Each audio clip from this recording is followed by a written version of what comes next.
Call to order of a regular meeting of Goodyear City Council, July 14, 2008. I'd like to start with the Pledge of Allegiance and invocation by Councilmember Lord, if we could, please. I pledge allegiance to the flag of the United States of America and to the republic for which it stands, one nation, under God, indivisible, with liberty and justice for all. Would you please stay standing and bow our heads? Lord, thank you for all the blessings you have bestowed upon this wonderful country, so we can truly state, God bless America. Thank you for all the opportunities you have given to our city. We lift our leaders and staff before you to continue to grant each one of us wisdom in our service. And Lord, we ask for your healing hands to be placed over Councilman Dick Souza and your hand of comfort for Rita. Protect our troops serving all over the world, and we pray for their safe return. In your name, amen.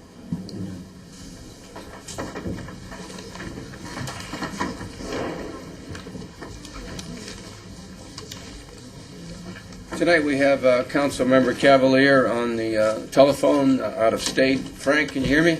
Yes, sir. Okay. And Councilmember Souza is ill this evening. He will not be with us, so we do have 6 sitting members, one of whom is out of state right now. We have no expenditures to ratify or approve. However, we do have a communication of significance this evening, and I'd like to honcho that right down there in the open area if I could, so if I can move down there.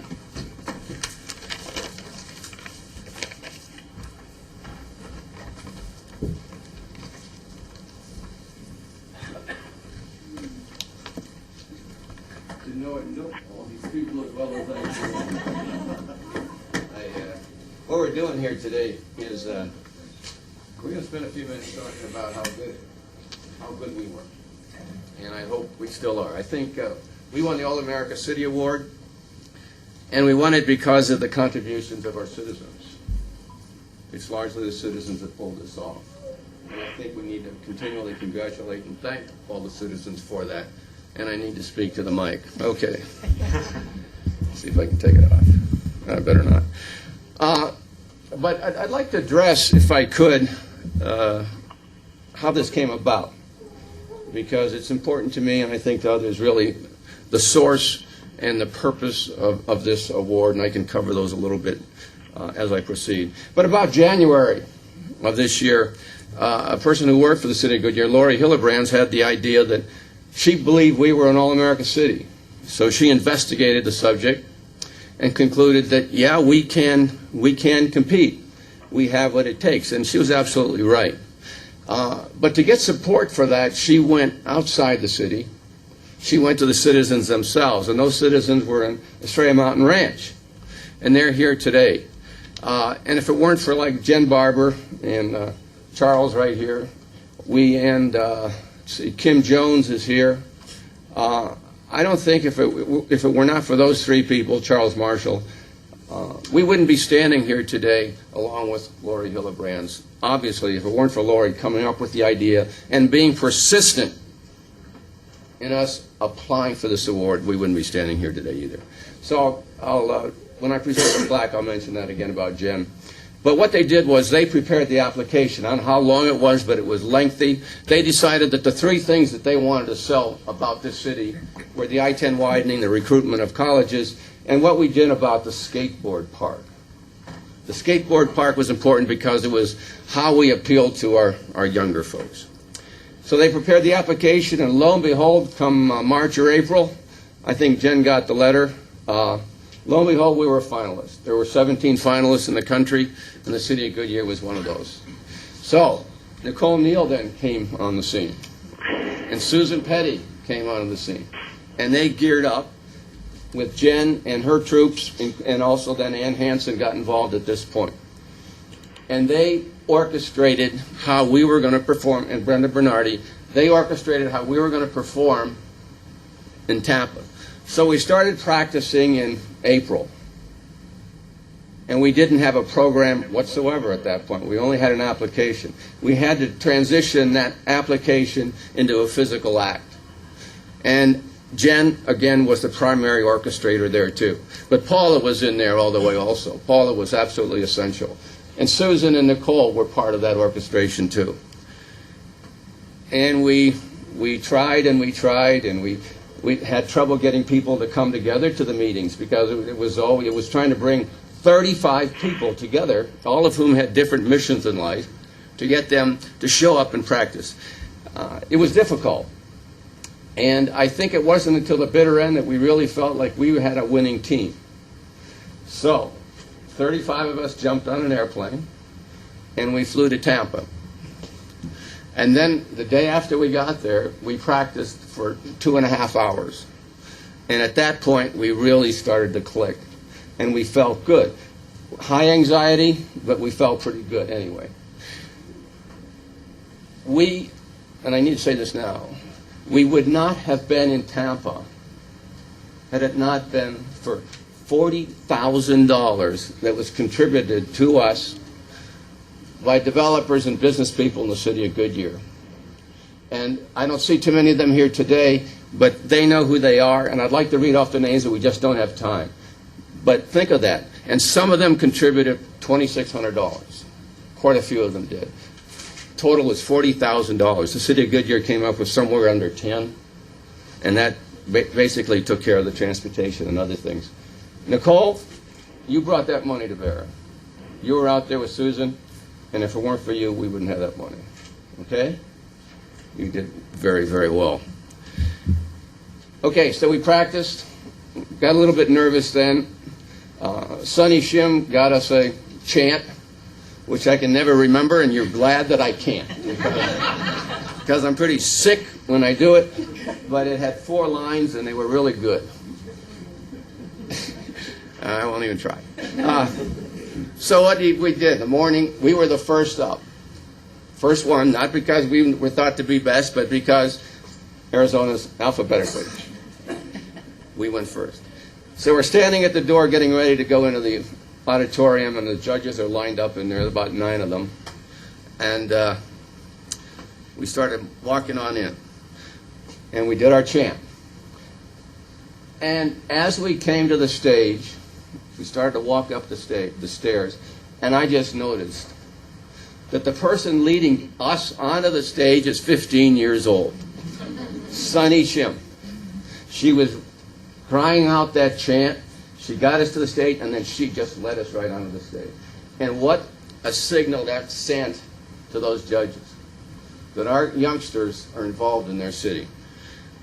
Well, she let us in, and then our basketball player, we got into a little huddle, and he gave his little basketball cheer on 3 Goodyear, and 1, 2, 3 Goodyear, and we cheered, and then we lined up, and we were all behind microphones, and we had 10 minutes.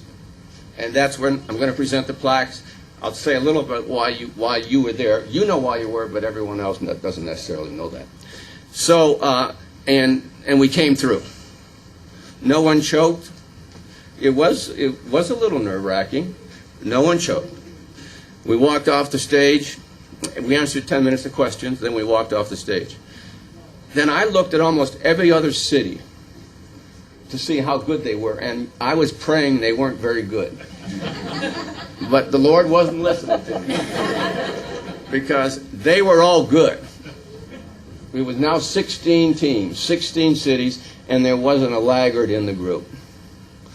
So now I started to worry.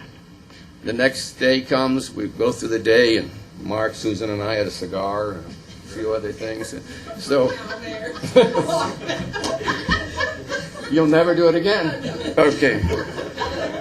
So we went in for the final event, and they have no sequencing in how they mention who wins. And I think the first one was Akron, Ohio, believe it or not. And they brought 60-some people. Everyone was in a suit or a formal attire of some sort. All the rest of the cities were in this sort of thing. And then it went down 4 or 5 more cities. And then we heard something that indicated they were talking about us. They said something about interstates or colleges or something. And everybody said, it's us, it's us. And I said, God, I hope so. So they called Goodyear All-America City, and lo and behold, we were. So we did it, and we were an ecstatic group. We stuck together through the whole time. The youngest was 5 months old, and the oldest was probably me. So we covered the entire spectrum, and we'll show that when I give out the plaques. But we did well, people. We did very, very well, and we are an All-America City. Lori was right. She knew it, and she called it, and we did it. And Jen, I think you might feel the same. This was sort of a highlight of your life, wasn't it? To be a part of that. So it just was great to be a part of it, and I'm going to give each of you a little thank right now. Thank you for participating in the form of a plaque. So there's Mary. Okay. Mary, if you give me a hand on this one. And Paula. Pardon me? Do you want to go by that? Okay. All right. The first one is Emma and Jennifer Barber.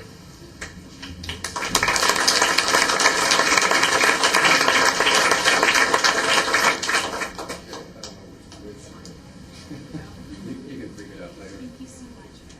I really appreciate everything you've done for our city. It was a great experience, and thank you to everybody. Be here all night.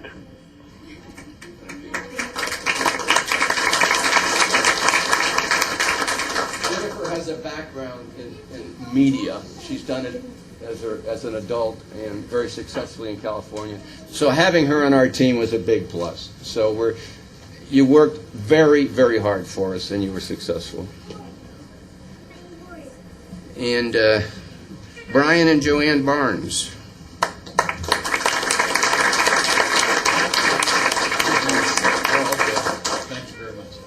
Brian was one of our box holders. We couldn't have gotten by without Brian. But we had Brian, we had Mark, and we had Jim Nichols. We had some people there ready to answer tough questions, and that's why they came. So we're very thankful. If it had anything to do with rec services, he was going to step up to the mic and answer the judges. And he didn't drop a box once either. So, okay, Brenda Bernardi.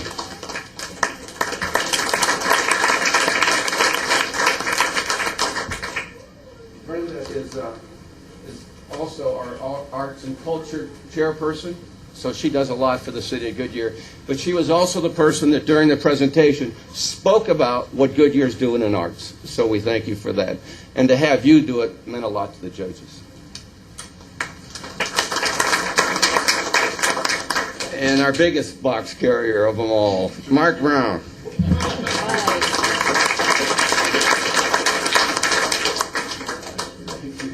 Mark kept us safe, I'll tell you that. Absolutely. No one in Tampa would fool with the All-America City. So, thank you, Mark. Nora Fasolini. Nora was our photographer, and boy, did she ever work. And she took pictures of all the cities, did you not? All the cities except for 2. Okay, so she was very busy, so we have a record of that. Beverly and Carrick Felix are not here. No, they're not. Beverly is Carrick's mother, and we have 3 high schools in the city of Goodyear, and all 3 were state champions in basketball. It's unheard of. And so one of those players joined us. He's a big guy, very nice fellow, and spoke very well. And he got up there with his basketball to the judges and told them that we have 3 high schools that are state champs. So it was cool. And we'll give him his. And my favorite buddy, Joshua. Where's Joshua? Here he is.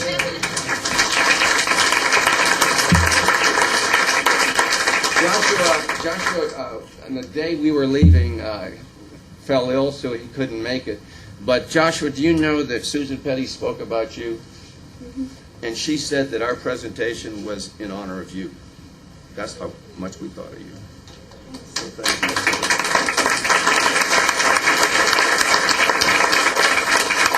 Joshua had his lines memorized, by the way. He was ready to speak to the world. He was the first and only one. He was the first and only one, I think, Of who what? memorized his Oh, lines. yeah. Yeah, we had one strong teammate, and he got sick on it.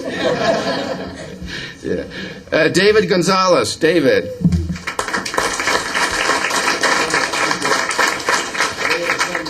He's Nicole's boyfriend. But he also spoke very well, and he actually had a part in our presentation. He spoke out for us. So thank you. And his father's mother here, I think, or his father's here. There you go. And Barry from Cancer Treatment Center. Barry, thank you.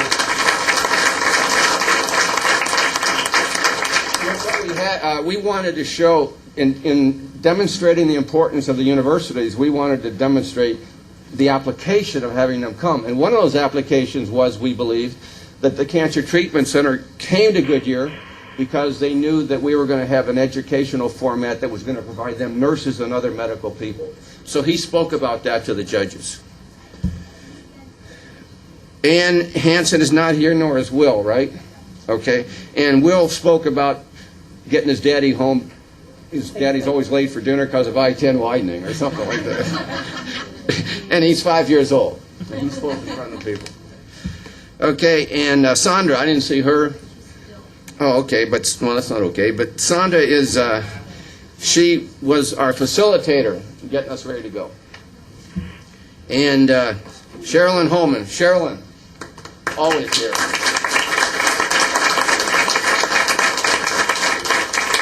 Sherilyn also had a part in the presentation, and she spoke about it in the last part. So, and did a great job for us. Paula Ilardo. Paula.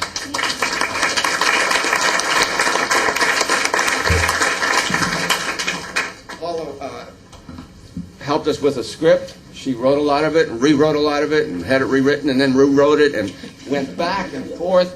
And then at the end, obviously, after doing all that, she then was one of the people who handled the logistics for us to get us there and get us back.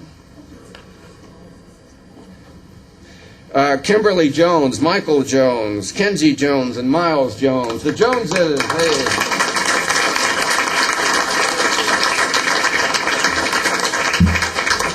Oh, yeah. First off, I want to announce that we have an All-American in our midst, and the judges, in front of everybody, anointed Kenzie as the All-American baby. Here is the All-American baby.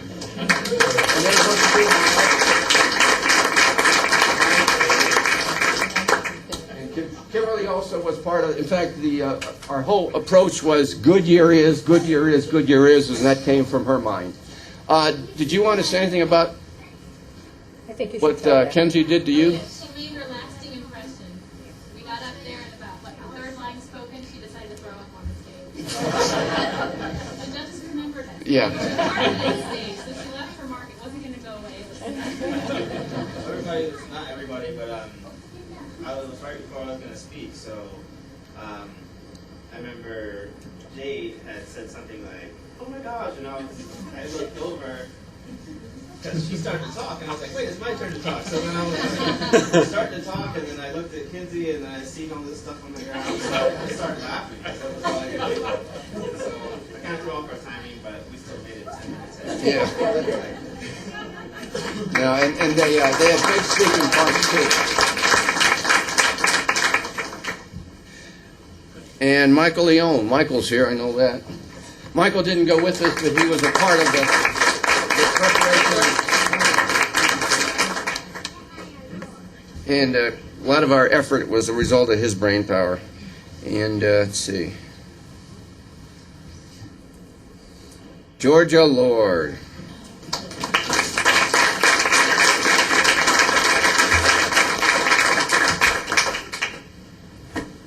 Georgia had a significant speaking part, primarily in the part of the presentation about the skateboard. And she talked about the decisions that we made and the questions that we had raised about the appropriateness of having BMX in that skateboard. So she did that very well. But probably as significantly, she was Miss Energy in the evening. She had 16 cities on a date this morning.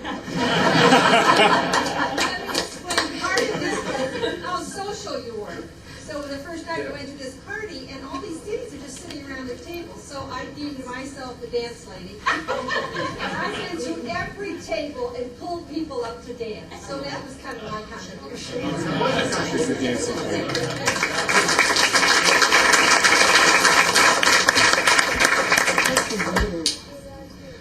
Okay, Charles Marshall.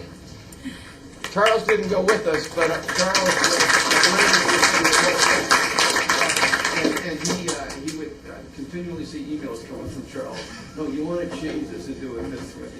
So we thank you for that. I was good with you. Yeah. And you were good with Jen too, weren't you? Yes. She was great.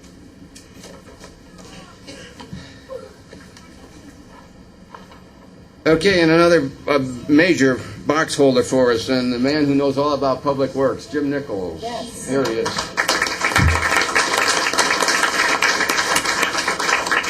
Jim joined us for the cigar.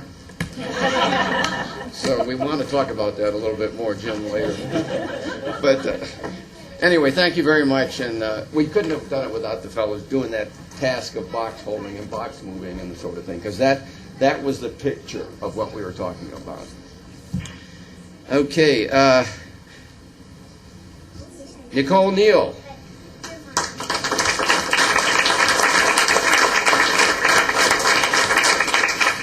Nicole didn't know she was going to be working with us when this happened. It was about in April that we found out All America City, and we needed someone to be the project officer, to be the head logistician, and Susan said, Nicole is the one.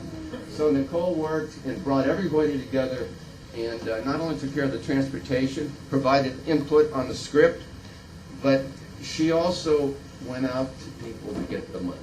And we couldn't have won without you. Thank you very much.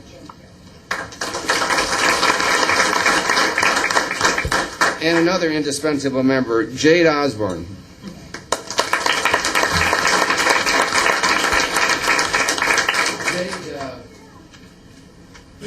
Jade had probably as large a part as anybody in the script. Yes. She and Sonny were talking the whole time. I'll tell you, they had something good to pass on to the judges about what they, as young people in City Goodyear, thought about Goodyear.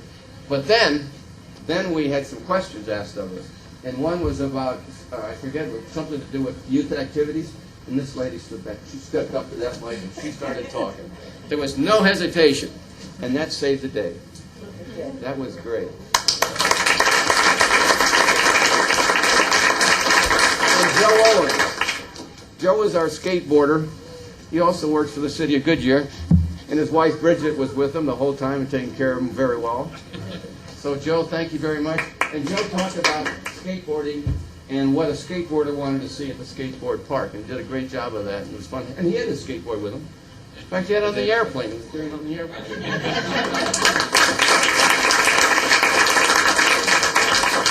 And Harry Paxton, another one of our box carriers here. Any questions we had on that? We didn't have any, but we were ready. You can We do were- it. No, I didn't. Thank you. Okay, and my favorite lady, Susan Petty.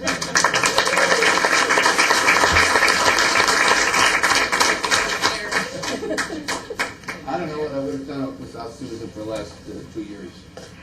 But I think everybody knows how great you were. She helped us with the script. She just kicked butt when butt needed to be kicked to get things to work. And she's good at that. And she took care of, with Nicole, of all the logistics. And throughout the whole process, she was in command and control, was she not? So thank you, Susan.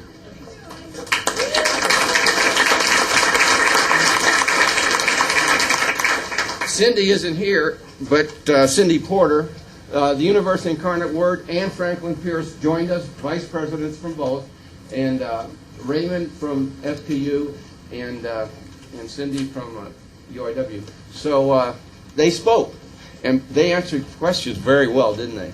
They answered the one question great about how important Goodyear was to them. So, but from UIW, I don't know your name, but you're representing. Steve Swatzel. Steve? Yes. Nice to meet you. Thank you very much. And pass that to Cindy, but thank you very much. Are you living with us now here in Goodyear? Paradise Valley. I'll take it back. Well, I guess in Goodyear. We don't get any taxes from that, though, you know. But thank you for coming. Okay, and then Jack Rose is not here. Anybody from? Or Andy is from FPU. Okay. Jack Rose isn't here, but Jack Rose spoke on behalf of transitioning the value of the colleges, transitioning that to high school. And actually, we're going to have 2 Catholic high schools right next to Goodyear because of bringing the Catholic UIW to Goodyear. So top grade high schools like Xavier and Brophy will be in your area within 10 years. And so Jack talked about that. Sonny Shim isn't here. Sonny is the one who led us onto the stage, and she and Jay just had major parts in our production, and they were very good. I don't see April. April's not here. They're not here later. And her daughter, Tamira. April is a White Mountain Apache. And when I met her, I knew we had to have her on our team. And lo and behold, she brought her daughter. And during the presentation, all of us were in these shirts, and lo and behold, April shows up in an Indian.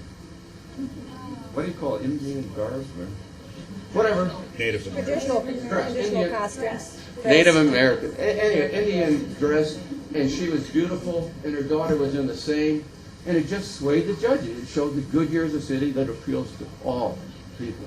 And April just was a lot of fun to be with, very well spoken, and had a great part. And she announced herself as a White Mountain Apache. That's how she introduced herself. Okay, I got Steve Yamamori here. I know I saw Steve. Steve is from Goodyear, but he then talked about the importance of Goodyear and our decisions, our $3.5 million decision to buy land to help the Southern Corridor for Luke. So Steve did that, and being the Fighter Country Partners chair, it made a difference to the judges. So great job, Steve. I appreciate it, man. Thank you so much. Thank you.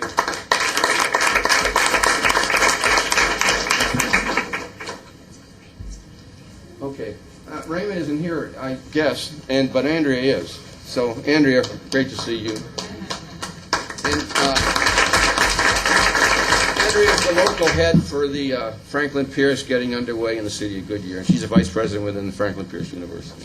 So, thank you very much.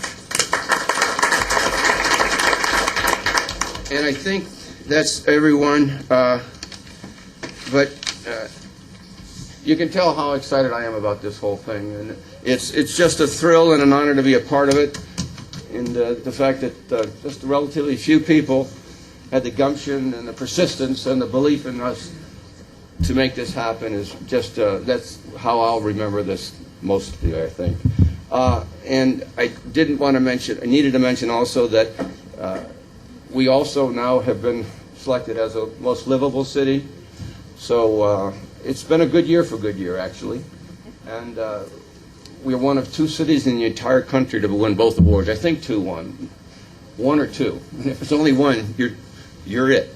But so to have done this is just remarkable, and it's just you should be proud of yourselves. Whether you were with us or not, you made a difference. You're one of 58,000 people who cares about their city. So I thank you very much for everything you've done for us, and my heart goes out to those people who put this together. Thank you.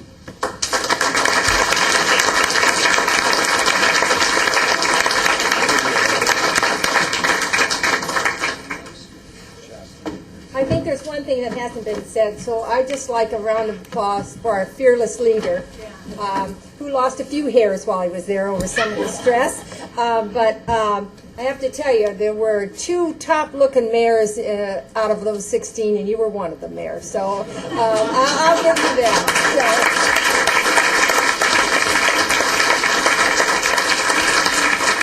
I didn't think there was another one. What are you talking about?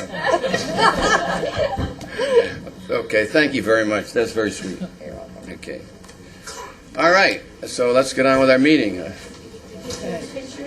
Oh, my gosh, no, I'm sorry. We take a. We got to get a picture. You gotta go out there too. Yeah. Should we take a 10-minute break? Yeah, 10-minute break. I'm sorry. Could we have a picture of all the members?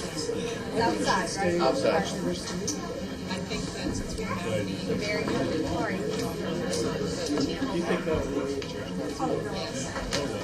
mayor said I could. I'll see you guys. See you tomorrow. You gonna hang it around? Cigars, huh, Susan? Cigars. Gotta go smoke your cigar. Be a cigar now. Swisher Sweets, I bet. I bet you're a Swisher Sweet.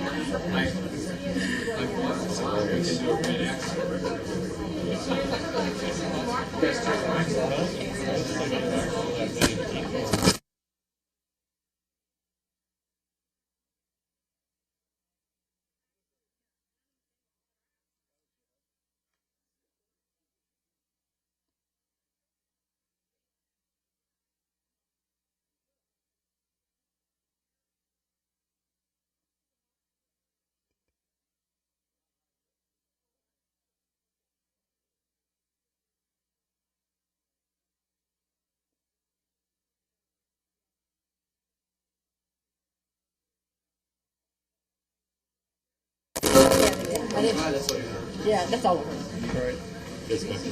yeah.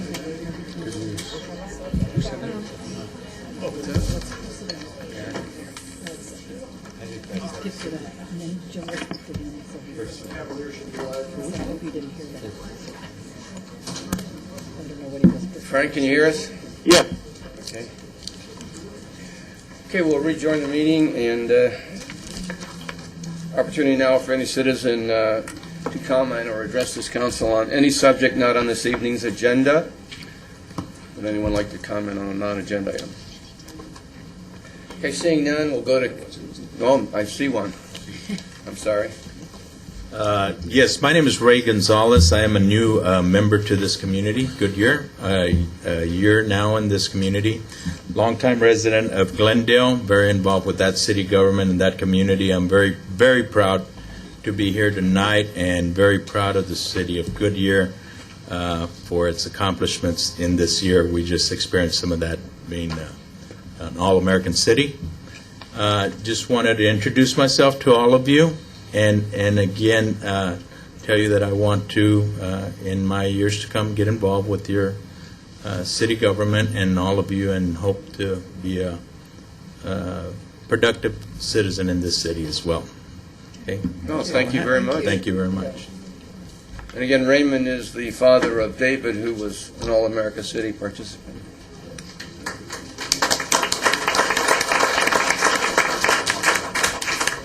Okay, we'll now move to consent. I'll ask the city clerk to read the items by title only, please.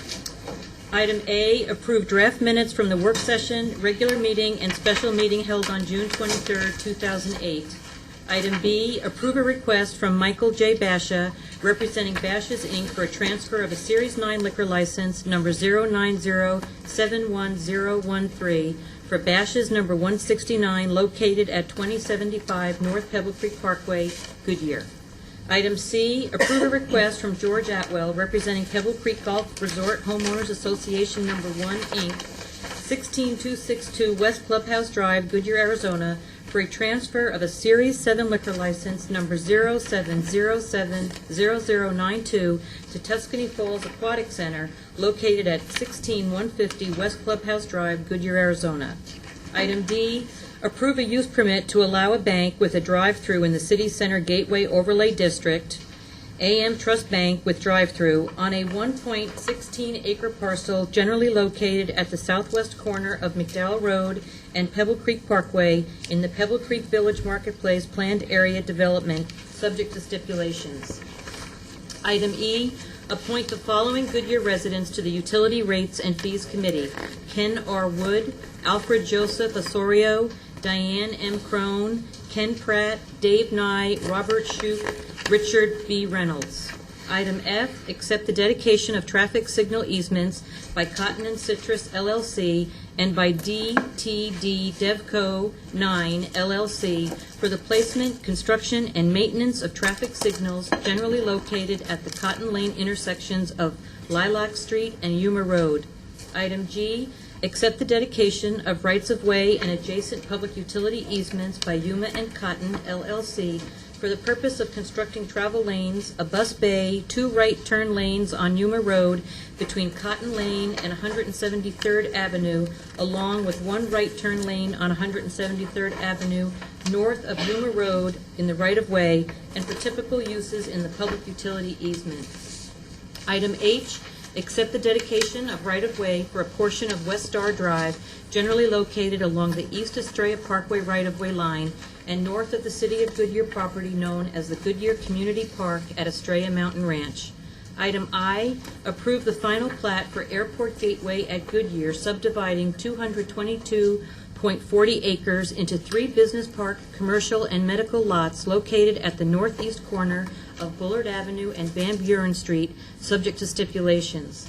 Item J, approve the final plat for Ballpark Village and Wood Corporate Campus, subdividing 242 acres into 36 lots for a mixed-use development generally located on the east side of Estrella Parkway from approximately 1/4 mile north of Goodyear Boulevard South on the north to the planned Bullard Avenue extension of Elwood Street on the south, subject to stipulations.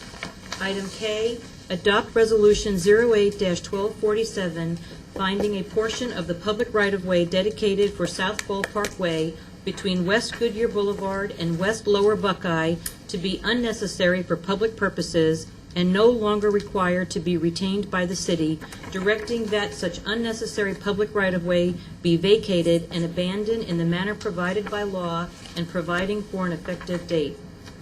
Item L, approve the conveyance of additional property by special warranty deed from Eagle Tail Bighorn LLC to the City of Goodyear as provided for by the Ballpark Village Wood Corporate Campus Agreement for conveyance of real property by and among the City of Goodyear, Arizona, Rose Properties Southwest LLC, Wood Family Enterprises Limited Partnership, Eagle Tail Bighorn LLC, and Swansea Properties LLC.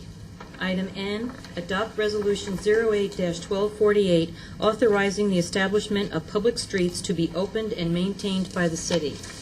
Item N, approve and authorize the city attorney or his designee to finalize boundary adjustment agreement in substantially the form attached to the COAC, and authorize the city manager or his designee to execute the final boundary adjustment agreement and to take all actions and execute all documents necessary to carry out the terms and intent of the final boundary adjustment agreement. Item O, approve a GMP contract with PCL Construction, Inc., not to exceed the amount of $3,471,281 to construct the Phase 1 Ataman Mutual Water Company pipeline project, and authorize the city manager to execute all documents. Item P, authorize the city manager to execute a professional services contract with Smart Use LLC in the amount of $50,000 to conduct a water conservation audit of all city facilities and city-maintained sites. Item O, authorize staff to enter into a contract with Ovations Food Service to provide exclusive concession services for the Goodyear Ballpark. Item R, authorize the city manager to execute a contract amendment with Malcolm Kearney, Inc. in the amount of $1,598,789 to provide additional design and construction administration for the next phase of facility expansion, as well as perform a feasibility study for groundwater recharge within Bullard Wash. Item S, approve a memorandum of understanding authorizing citywide participation in Arizona Department of Water Resources distribution of free high-pressure pre-rinse valves program called Rinse Smart. Item T, adopt Resolution 08-1251, authorizing the city manager to execute an intergovernmental agreement with Maricopa County Human Services Department for a special transportation services program relating to transit services, providing for an effective date. Item U, authorize the city manager to execute a contract with Malcolm Kearney, Inc. in the amount of $198,249 to provide design services for reclaimed water facility improvements. Item V, adopt ordinance 08-1122, amending policy number 100, position classification, policy number 200, employee compensation, policy number 600, attendance and leave policy, number 700, professional and personal conduct, and policy 800, mediation, discipline, and appeal process policies as an amendment to the City of Goodyear Policy and Administrative Guidelines Manual of February 1st, 2004. Adopt Resolution 08-1246, declaring as a public record that certain documents filed with the city clerk and entitled Policy Number 100, Position Classification, Policy Number 200, Employee Compensation, Policy 600, Attendance and Leave, Policy 700, Professional and Personal Conduct, and Policy 800, Mediation, Discipline, and Appeal Process. Item W, accept the dedication of portions of Bullard Avenue rights-of-way, public utility easements, drainage easements, and temporary construction easements between Van Buren Street and Yuma Road. Item X, authorize the city manager or his designee to enter into negotiations and to finalize the advertising agreements. Item Y, approve the final Sonoran Valley Public Safety Master Plan. And item Z, authorize the city attorney and city manager to negotiate and enter into an agreement with Sun MP Investment Properties, LLP, providing for the exchange of an approximate .86 acre parcel of property owned by the city for an approximate 1 acre parcel of property owned by Sun MP Investment Properties, LLP, and authorize the city manager to execute all documents, including the final land exchange agreement and real estate conveyance documents necessary to effectuate the land exchange. Okay, thank you. Would anyone in the public wish to remove an item from the consent agenda? Would anyone on council wish to remove an item from the consent agenda? No, I just know when she read, Be right to you, Frank. when she read item Q, it's really item R, just for audio purposes. But, you know, I Okay. didn't have it in the paper. I'd like to pull 7R, please. R. Mayor? Yes, Okay, Mayor? Councilmember Cavalier, go ahead.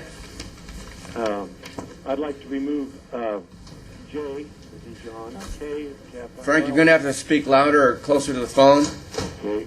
J, K, L, M, N. Can you repeat that, please? Let me, Kilo, Lima, Mike, November, correct? Right. J. I heard J. And J. Okay.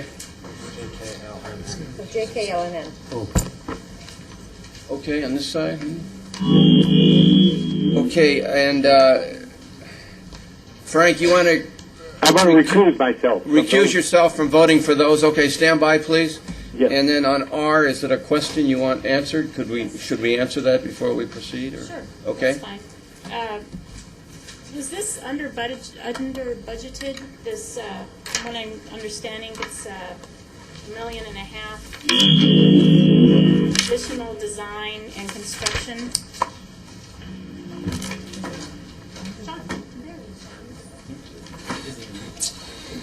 Joanne, do you mean, is it within our budget? Yeah. Well, is this coming back because we, I mean, obviously, we had a contract in the first place, and now we're having to redo the contract for another $1.5 million.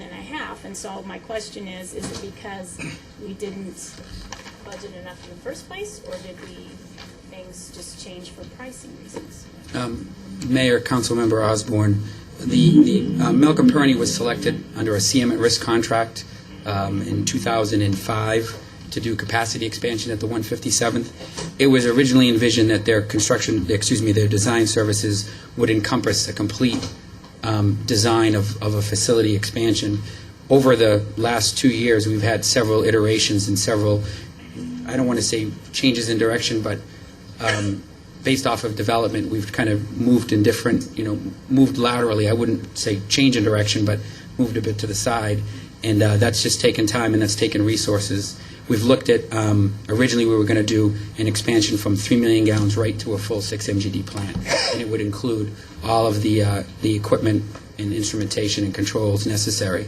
Given budget and then actually demand for services, we've gone in and we've revised that several times, looking at different ways to save on construction costs and ultimately save money and lower the cost of the overall project. So this is a change in direction. What this contract will provide us is the next phase of construction, and it follows the dialogue that we had at the council advance, where we're going to shift financially and move towards revenue bonds, and this engineering services will provide us that next phase of construction. Okay. It's kind of a long answer, but Thank you.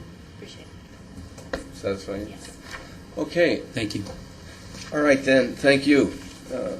Could I have a motion, then, from the council to approve consent items 7A through Z, excluding J, K, L, M, and N? So moved. Second. I have a motion from Councilmember Lord and a second from Vice Mayor Antoniak. Frank, you still with us? I'm still here. Okay. Could I have a roll call vote, please? Vice Mayor Antoniak? Aye. Councilmember Cavalier? Aye. Councilmember Lord? Aye. Councilmember Holland? Aye. Councilmember Osborne? Aye. Mayor Kavanaugh? Aye. Passes 6-0. Then now, Councilmember Cavalier, you'll recuse yourself? Yes. Okay. From the council, therefore, remaining 5 members, could I have a motion to approve consent items 7, J, K, L, M, N? So moved. Second. Motion from Councilmember Holland, a second from Vice Mayor Antoniak. Could I have a roll call vote, please? Councilmember Lord? Aye. Councilmember Holland? Aye. Councilmember Osborne? Aye. Vice Mayor Antoniak? Aye. Mayor Kavanaugh? Aye. Passes 5-0. Okay, thank you. Okay, we'll now move to the business part of our agenda. Frank, will you be recusing yourself from anything further? Yes, on items 8A and item 8B. Okay, so we'll consider you recused for 8A and 8B And C. and C. 8A, B, and C, for the Yes. record? Okay. Okay, then we'll go to 8A, and 8A through 8E are all related to the Goodyear Ballpark and Recreational Sports Complex and will be discussed together by Brian Dalkey. Well, I should recuse myself from all of those Okay, through E. okay. For the record, Councilmember Cavalier's recused from 8A through 8E. Council will take action on each item separately, but Brian will lead the discussion and probably ask others to speak on all the subjects at one time, correct? That's correct. Okay. Mr. Mayor, members of the council, it's a pleasure to be here before you tonight. This has we've been very active since January when we received a call from the Cincinnati Reds saying we're interested in looking at what you have to offer. So we had an opportunity to visit with them, and the wheels got into motion quickly. And here we are, scant, 6 months later, and we're before you with several agreements. So tonight it's my privilege to be here. As I always say, there are a lot of people behind the scenes, and I end up being the face guy for baseball, but I will recognize some of those individuals tonight as well. And trying to see how to kick this forward. How does this work now? Used to have a keyboard here. Could I have technical help back there?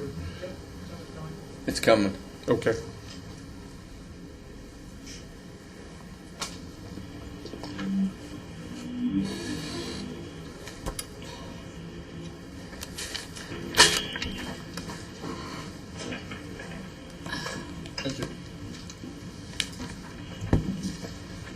Something about men always want to have a remote control, so I feel like I'm in my element right now.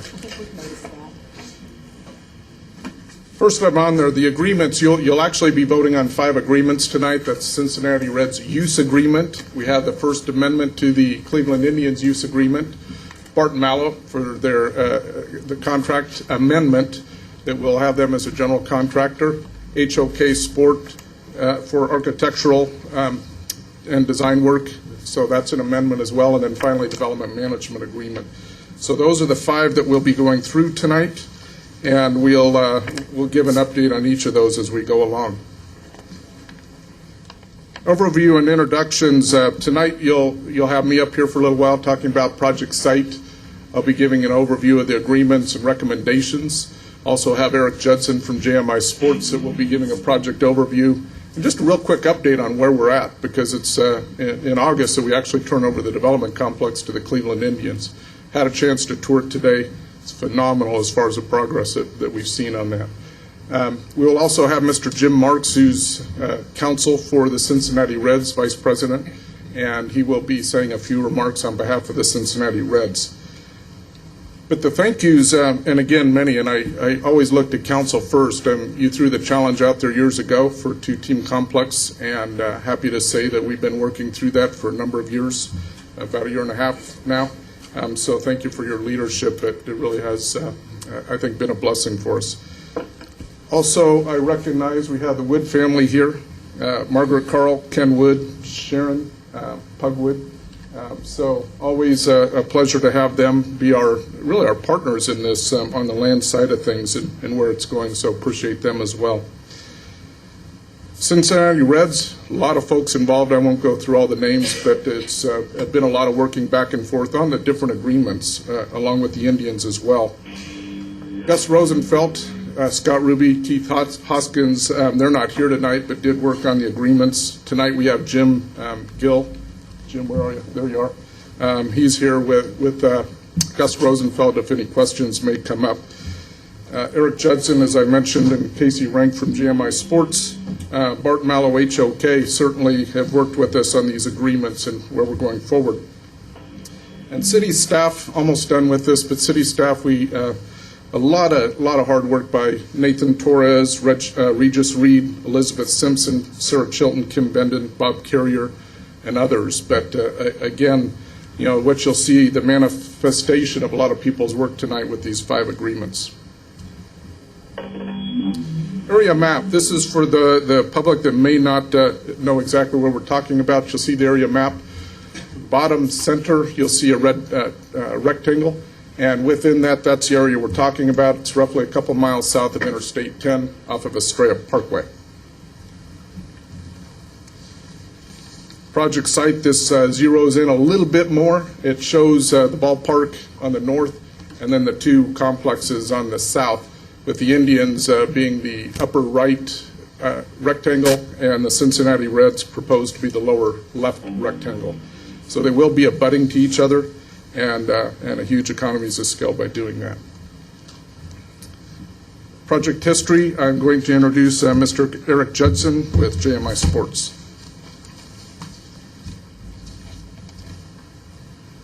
Leave me the remote. You have it. Okay, good.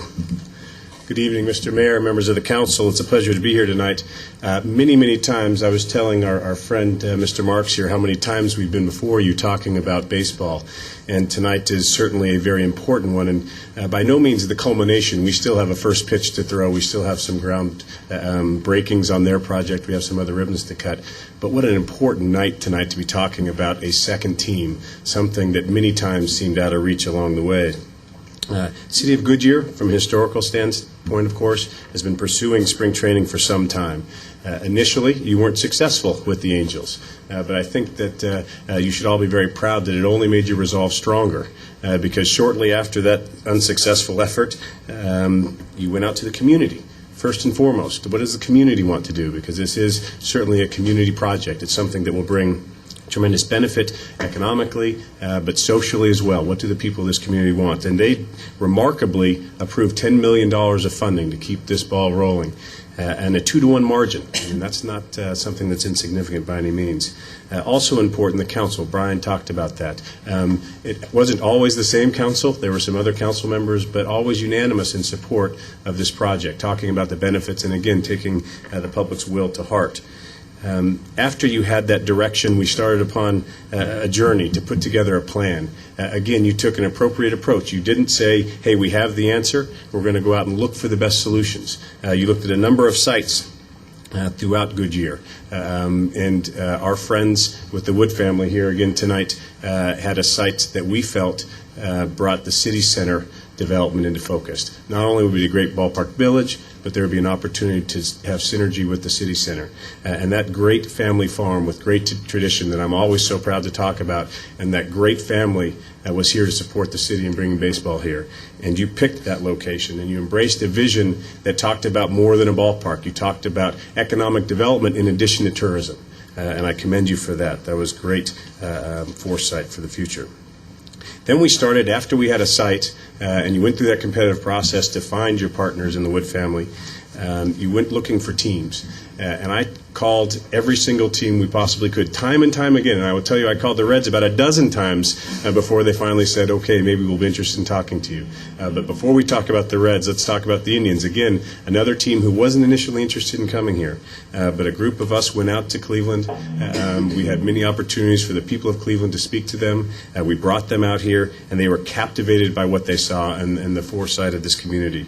So in May of 2007, remarkably, again, against all odds, we were successful in securing the Indians to a use agreement. And now tonight we're talking about a second team to also sign a use agreement. And again, that's remarkable with respect to the odds that we were trying to overcome to make that a reality. So now we have, and I'm going to show you a few slides, a picture tells 1,000 words. We have a vision that's coming into clarity. We have the fruition of a lot of hard work. And this will certainly be a ballpark, and I know most of you, if not all of you, have taken many tours, at least one tour each. You're seeing a very different environment. It's like a ballpark like no other. It's a project like no other in all of Cactus League and all of spring training, because it's unique to Arizona. It's unique to the city of Goodyear. It has features that distinguish it, all of which you guys were part of the discussion. The third-level party deck. It certainly has a right field party deck, will be a great community gathering place. It has a concourse that will be open to the public and utilized year-round. It has retail that the Wood family is providing as part of their development plan, bringing the ballpark that will activate that area year-round again. That was what's so important to this project that makes it different from all the others. And then also something that I know that Councilmember Osborne's talked about a lot, it will have lights for the practice field so you can use it for the community year-round. This is truly an exceptional project. So if we can have a couple of these shots. Again, the picture tells 1,000 words. These were taken last month. And in the nearly 30 days, I will tell you that there's been a remarkable advancement of the project. So you can see in the lower right-hand corner the ballpark. It is to a point now that is absolutely on schedule. We are going to be substantially complete at the beginning of the year and have our first pitch next year for the Indians playing. You can also see in the upper left the contextual shot that shows the ballpark and then the spring training sites in the background. This shows a little more progress. Lower right, again, you see the grass on the field. That was a tough decision. We talked about a lot of ways of implementing that. We sprigged it with Regis and Nathan and Sergio, the entire city team working through the process to make sure we have the best solution so the grass is growing. I think there's a big mow, Nathan, taking place pretty soon to have the first mowing of the grass, which is exciting. Upper left, very exciting to see the progress of the clubhouse. When I left the site just about 2 hours ago, the Barton Mallow team is still out there working. We will turn over that clubhouse to the Cleveland Indians next month, which is a remarkable accomplishment. And they're going to start moving their equipment in, and they plan on occupying that later this year. So we're meeting our obligations with that team. So great progress to date. A lot more to celebrate as we complete that, and the ballpark again is completed for the first pitch of next year. And then now Brian will talk about our progress and our efforts to bring the Cincinnati Reds to a similar conclusion. Thank you. Thank you, Eric. Cincinnati Reds use agreement is what we're going to cover. One of the things that you'll see in here is the updated site plan that shows the two clubhouses, development complex, again with the Indians on the north, and on the southwest, that would be the Cincinnati Reds. That's actually been developed with the team working with the Reds just in the last couple of weeks to try and finalize a site plan. So getting very close. You'll see where the clubhouses are with respect to the fields. You'll see the clover leaves. Those clover leaves, 4 at each of the development complexes, will be used by the city outside of spring training. And we're looking at a lot of public events there, as well as, quite frankly, a lot of tournaments and things like that that we can try and bring in. So what you'll see on there, that it does include 6 practice fields, 2 of which will be major league, and the teams will be using year-round. The other 4, as I mentioned, minor league, and we'll have use of those cloverleaf outside of spring training. It'll also include 1 half practice field and 1 36,000 square foot agility field. This one's going to be tipped. A little bit different approach by the Reds. They're going to have it inclined, and I sure am glad I'm not on that team having to run uphill. But it's going to, I guess, work out the players pretty hard. It will also have Major League Clubhouse. The city's committed to 38,000 square feet. Anything over and above that, the Cincinnati Reds would be paying for. By comparison, the Cleveland Indians have 42,800 square feet for their clubhouse, and they paid that differential from 38,000. Other amenities, we will have parking lots for players and staff, security fencing, pitching mounds, batting cages, tunnels, and an observation tower. But one of the things that they've done is they've really paid attention already to how the public can interact, as have the Indians. So while they are here for spring training, there's an ability for fans to get fairly close to the players over at the development complex, but still maintain that security. So very excited about both teams' approaches related to our fans. The Reds use agreement, very similar to what you see with the Indians use agreement, and it provides for 20 spring training seasons with 2 5-year options. So 30 years we could be playing ball out there, and that is certainly our intent. It sets a maximum city budget of $32 million as previously directed by the council. We are going to fund that with Public Improvement Corporation bonds, as well as being reimbursed from the Arizona Sports and Tourism Authority. It allocates the rights between the city and the Reds, such as revenue splits, and I'll go through those briefly. Essentially what those are, again, similar to the Indians. Gate receipts are 80-20. The team gets 80, we get 20%. Concessions are split 50-50 between the city and the Cincinnati Reds. Novelties, programs, advertising, parking, all split also at 50-50. And that is very typical of the spring training, the Cactus League in Arizona. So pretty much followed the model that's been established out there. Naming rights, the city has 100% rights to that, and we would get any revenues. So if we can think of a good name and charge someone for it, we may stand to make some dollars there. And when Cincinnati and the Indians play each other, that's where we also have to have a different split. Those teams will then split 50-50, whatever it is percentage that they typically get without playing each other. So those are in the agreements. That's probably the biggest reason why we had to amend the Indians use agreement for when they play each other and some of the different revenue splits. $100,000 a year is what the Reds will be paying in terms of a lease amount, and that gets adjusted annually per CPI, Consumer Price Index. You'll notice that we look at, you'll see that we provide for ticket and premium seat surcharge to fund capital improvements. And I will tell you, it was the vision of this council, the vision of staff, to set aside monies. And I'll go into that in a little bit more detail, but set aside monies so when we have to do replacements, we have those monies to do that. We get those revenues from, again, ticket surcharges and then the premium seat, that differential. So that's part of that as well. And finally, we're looking at completion on or before October 31st. We will absolutely be there. Capital improvement account, that's what I just briefly referred to. We want to keep this to major league standards. It's very important for our community. It's a tremendous asset, and a lot of money has been put into this, and we want to maintain it to the finest quality available. So what we've done is we have an annual contribution, again, coming out of the ticket surcharge and premium seating that goes from $150,000 when we had just the Cleveland Indians. We bumped that by another $100,000 now that we have the Reds.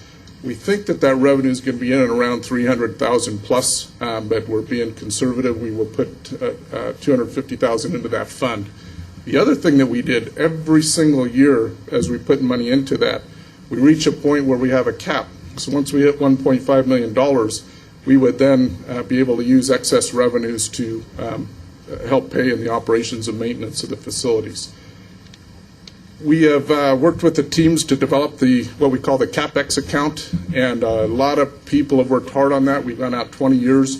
We've looked at a variety of things you have to replace, like roofing, carpet replacements, signage, windscreens, water heaters, lighting, turf, etc. And it is projected, and I need to make sure that we still address this. In about year 10, that fund I was just talking about, there's a good chance that it will not be sufficient. Never was intended. It was intended to try and use surcharge and premium seating to pay most of a good part of the capital replacement. But there will be times we'll be coming before future councils, perhaps 10 years down the road, or it could even be before, or it could be after. But there may be times where we have to come in and say, all right, we're going to replace a section of seats or something. We don't have enough money in the replacement account. Very typical of what other cities do, but they usually have to go through an annual appropriation process. We are really trying to guard against that and use the capital improvement account to cover most of those items.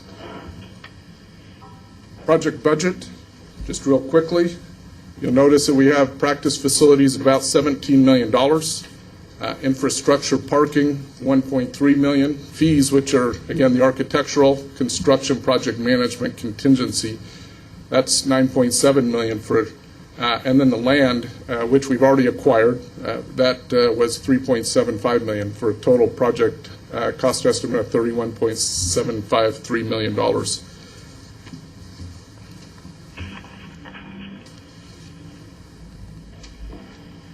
Project budget, I went through that, but just to finish up, we will be doing a PIC bond sale later this year, and we actually fund the payments for the PIC bond from the revolving fund, has been talked about by the finance director in front of this council previously. We're looking at the Arizona Sports and Tourism reimbursement. We should start realizing reimbursements for the Phase 1 Indians and Ballpark in 2017. One of the things, though, our PIC bonds are going to be for $33 million. As I talked about, not to exceed $32 million for the development complex. $1 million has been set aside in the event that we can't, that the value engineering doesn't get us there. We want to make sure we have, we want to bring forward lights for the Cloverleaf as well. So that's been budgeted for that additional $1 million. Just real quickly, Arizona Sports and Tourism Authority, we had an opportunity to meet with their new president and CEO today, Tom Sadler, and they're very excited. He had a tour, loves what we're doing. We have an existing intergovernmental agreement with them, 50% reimbursement for, again, Phase 1 project Indians and Ballpark. We had the revised funding blueprint approved in April 2008, and that sets forward that we will eventually get, we'll get reimbursed for the Reds project at 2/3. We will increase the reimbursement for the Ballpark Indians complex an additional 2/3. But there may be a point where we're going to have to partner on future legislation because the Sports and Tourism Authority, Prop 302 itself expires in 2031. So that may be something in everyone's best interest, not just Goodyear's, but all facilities to keep those revenues in and renovate projects. You know, it's odd that we also get renovations. We'll get renovations on the ballparks, Indians and Reds, before we actually get reimbursed for some of the Reds. Real quickly, benefits, talked about it before, $26.3 million impact per team per year. You run the math, 20 years times 2 teams, that's over $1 billion impact to the state of Arizona. Obviously, that's not all in Goodyear, but it's still a huge, huge benefit to the state of Arizona and certainly to our community. We're looking, as I talked about, recreational entertainment opportunities and certainly economic development. So that's the overview of the Reds agreement. I'll be back up here and cover just real briefly the other agreements. But before I do that, I'd like to invite up Mr. Jim Marks, Vice President and General Counsel for the Reds. Thank you. Thank you, Mr. Mayor, City Council. I appreciate the invitation to meet with you tonight. My name is Jim Marks. I'm the Vice President and General Counsel of the Cincinnati Reds. I'm very proud of my relationship with the Reds. As is Mr. Bob Castellini. Bob's the Chief Executive Officer of the Reds and unfortunately couldn't be here tonight, although he will be here for the groundbreaking. He also wanted to send a video message that we can play after the vote takes place. his son Phil Castellini, our Chief Operating Officer, is attending the All-Star Game, one of the Jewel events, and he's the Reds representative for that, so he could not be here tonight. I'm standing in front of you as the General Counsel of the Reds, and I was principally charged with negotiating the use agreement.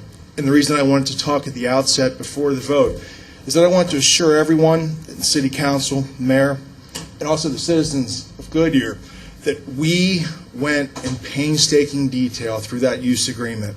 While we used the Indians' use agreement as our starting point, and it was our guide throughout, I can assure you that no other team has gone through that agreement and fine-tuned it like we did. And actually, you should be very proud of the team that represented Goodyear throughout the negotiations. And they were very, sometimes contentious negotiations, but we got from point A to point B. And the one thing I wanted everyone to know is that at the end of the day, the use agreement that the Reds sign and that the Indians will have as their amended use agreement will be the standard bearer for all of the Cactus League. Thank you, and I'll address you later in the evening. Thank you, Jim. And just real briefly, we'll cover the remaining agreements. First Amendment for the Cleveland Indians use agreements we talked about, that is to accommodate now that the Cincinnati Reds are here. You'll see that the changes update the revenue splits, and we updated the capital improvement account, what we call the CapEx. So that's biggest changes to their agreement. HOK Sport Amendment, that is required in order to move forward with the Cincinnati Reds Development Complex. So it's architectural services. We're looking at $1.3 million, and that is a fee that has been negotiated with HOK.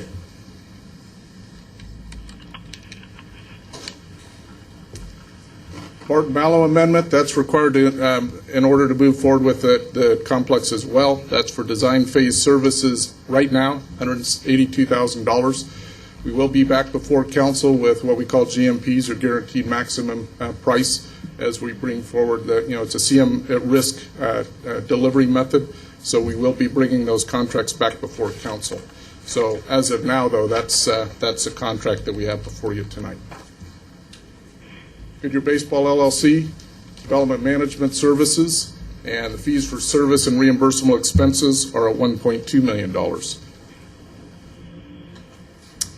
And the recommendation and next steps, it is staff's recommendation that council they do approve the contracts presented tonight. And then the related, just so you know what happens down the road, is we'll have an IGA before you. We hope to have that completed in August with the Arizona Sports and Tourism Authority. And as I talked about before, we'll have GMP contracts in front of you as well. So that's ahead of us. We'll have the PIC bond sale as well. And with that, I believe that completes staff's report tonight. Okay, thank you. Thank you, Eric. Thank you, Jim, for your inputs. Okay, again, all these, we're going to do 5 items here, 5 business items. Each is independent, but all are related to baseball, the Reds and the Indians. The first one is I'm going to ask the public for comments as related to a sports facility use agreement with the Cincinnati Reds. Do we have any comments from the public on the agreement with the Reds? Okay, seeing none, I'll ask the clerk to read the resolution, please. Adopt Resolution 08-1250, approving a sports facilities use agreement between the City of Goodyear and the Cincinnati Reds, LLC, regarding the use of Cactus League baseball facilities. Can I have a motion? I move we adopt Resolution 08-1250 as read by the City Clerk. Second. Motion from Councilmember Lord and a second from Vice Mayor Antoniak. It's open for discussion. Councilmember Osborne.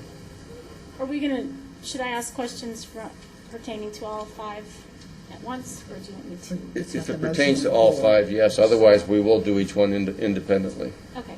I just have a few questions. Starting with the use agreement, under the section of novelties, it says the city will be paid 50%. Are we also then getting the 2% sales tax? Will there be sales tax on top of that too? 2% sales tax would be in addition, yes. Okay. On the programs, are we splitting the printing of the programs, or who's paying for the printing? We happen to have our stadium manager here, Nathan Torres, that can answer some of those specific operational questions. Oh, I'm just nosy. You know. Okay.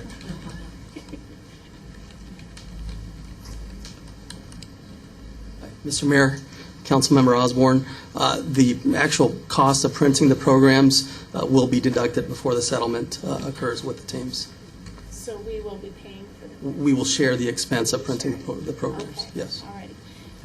Lastly, for the use agreement, regarding the parking, we had discussed in previous discussions a parking garage. If that was to ever come into play, are we going to be still giving 50% back to the Indians and the Reds for parking, even if we have to pay for a garage? Mr. Mayor and Councilmember Osborne, I would say this: when we get to the point of structured parking, that is going to likely involve the private sector as well as Ballpark Village gets developed. So likely there will be agreements that we're going to have to do in the future as it relates to parking garages. At that point, if needed, we'll approach the teams and look at how we can approach that. But right now, the agreement need to be very clear on that. Right now, the agreement does, regardless of grade level or structure, does give the teams those revenues. That's just strictly for the spring training games. Yeah, I understand. Okay. The last question had to do with the HOK contract for architecture. I don't know why I was thinking that we were kind of doing a flop of what the Indians had to what the Reds were having, and so I was kind of surprised that we were going to have to spend another $1.3 million to do architecture again, because I thought we were doing the same thing, same look. So help me out with that, please. Sure. I'll start that, and then I may turn it over to JMI Sports.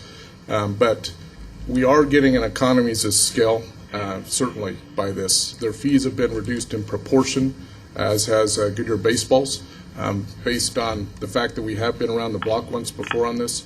So percentage of total costs of fees have dropped. But as it relates to what's involved with HOK that constitutes that fees, I let Eric Judson address that. Councilmember Osborne, very good question, and one we went over at length with HOK, and of course, as Brian said, with all of our agreements. We have to make sure that when we bring the Cincinnati Reds to the table for design, they have every opportunity to make this their home as well. We did, in fact, get great economies with respect to the architecture. We're not redoing the architecture, so from a schedule standpoint, it's helping us. But a lot of that was on the front end. They still have to draw every detail, and in fact, although very similar, it clearly is a distinct clubhouse in terms of the orientation of some of the rooms, the configuration of the building, which means you have to go back and still draw every single detail. We did get some economies on the field with respect to the design of the fields, but we still have to do an entire new civil engineering plan for that new lot. So I think we got every bit of economy that we could out of that, but we do have to, in fact, give them an opportunity to have their own clubhouse that they have their fingerprints on. Okay, thank you. Discussion? Vice Mayor? Oh, go ahead. No. Did you have questions?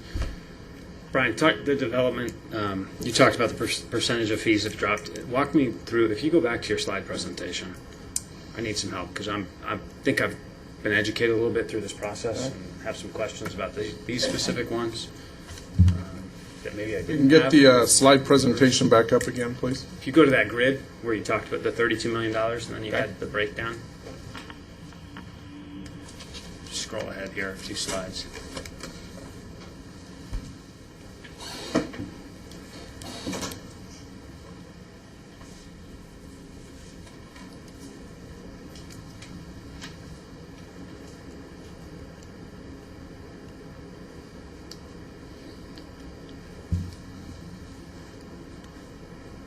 Be your next. Nope. Keep going. Okay. Keep going. There you Here go. we are. Project budget. Okay, so what was our project? Can you help me remind me what it was? Do these numbers match up with, say, the Indians practice facility? Was theirs roughly 32 million, and were these numbers similar? And what was it with the stadium in there? Yes, and if I could have Elmo for a second, I have a Excel spreadsheet, hopefully that will address this. And we'll have to blow that up a bit.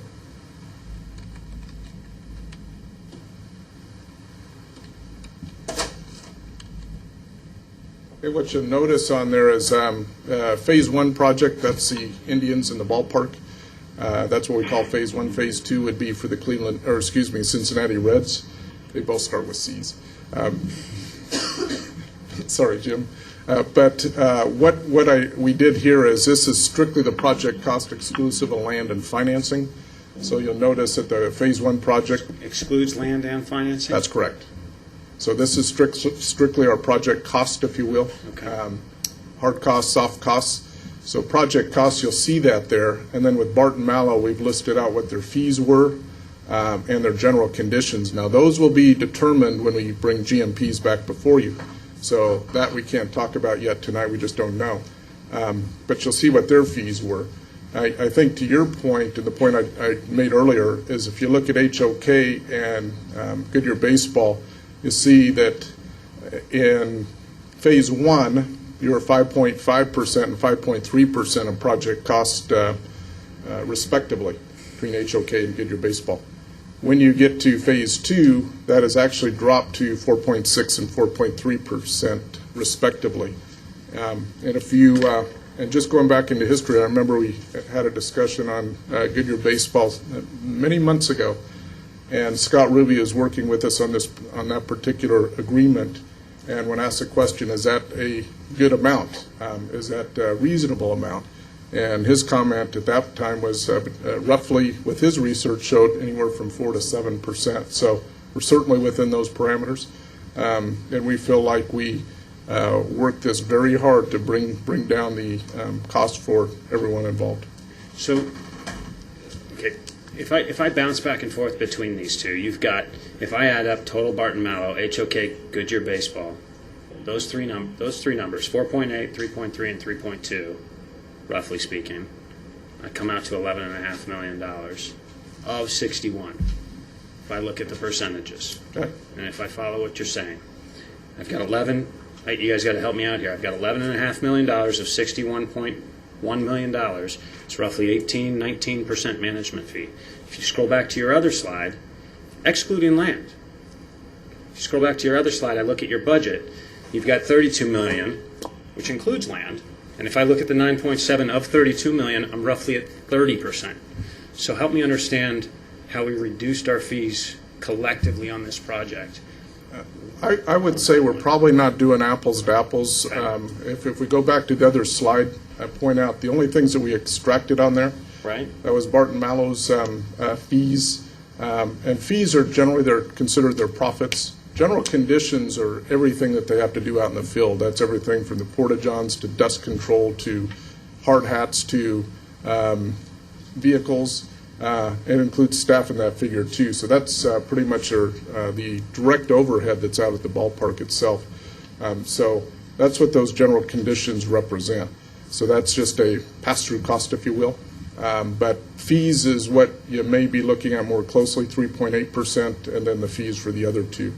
So 3.8, 5.5, and 5.3, if you will, for Phase 1 project.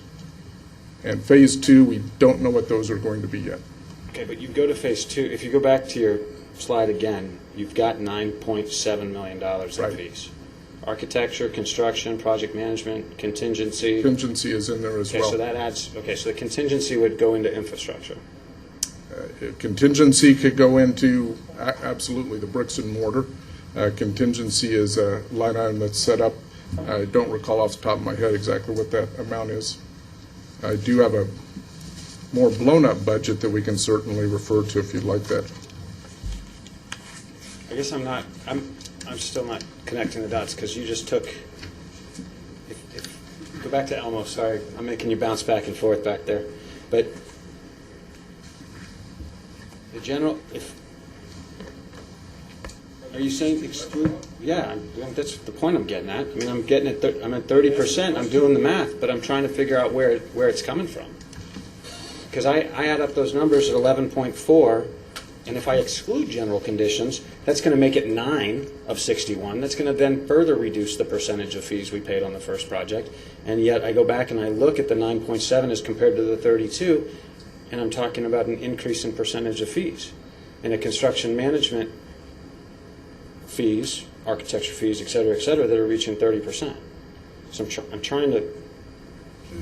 It's not Mr. Mayor and Vice Mayor, I'm not sure what I have here gets you at the apples and apples. We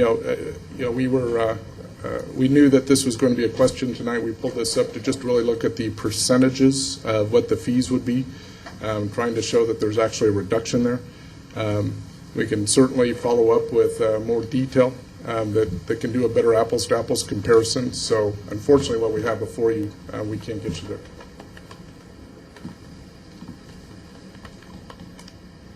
Okay, rolls out on the job. We've got Goodyear Baseball, HOK, and Barton Mallow. We know HOK is responsible for architecture. Tell me the differences between what Barton Mallow is doing on the job, what city staff is doing on the job, and what Goodyear Baseball LLC is doing on the job. In terms of roles and responsibilities and how we're being efficient. If it's helpful, I can go back to the staff report, the COAC for Goodyear Baseball. And if you want, I can go down through those items, or if you have any of those that you would have questions on, Mr. Mayor, Vice Mayor, we can certainly talk about those. But that would be on page 2 of the staff report of the COAC. Of item 8C? Yes, that is 8C. That's correct.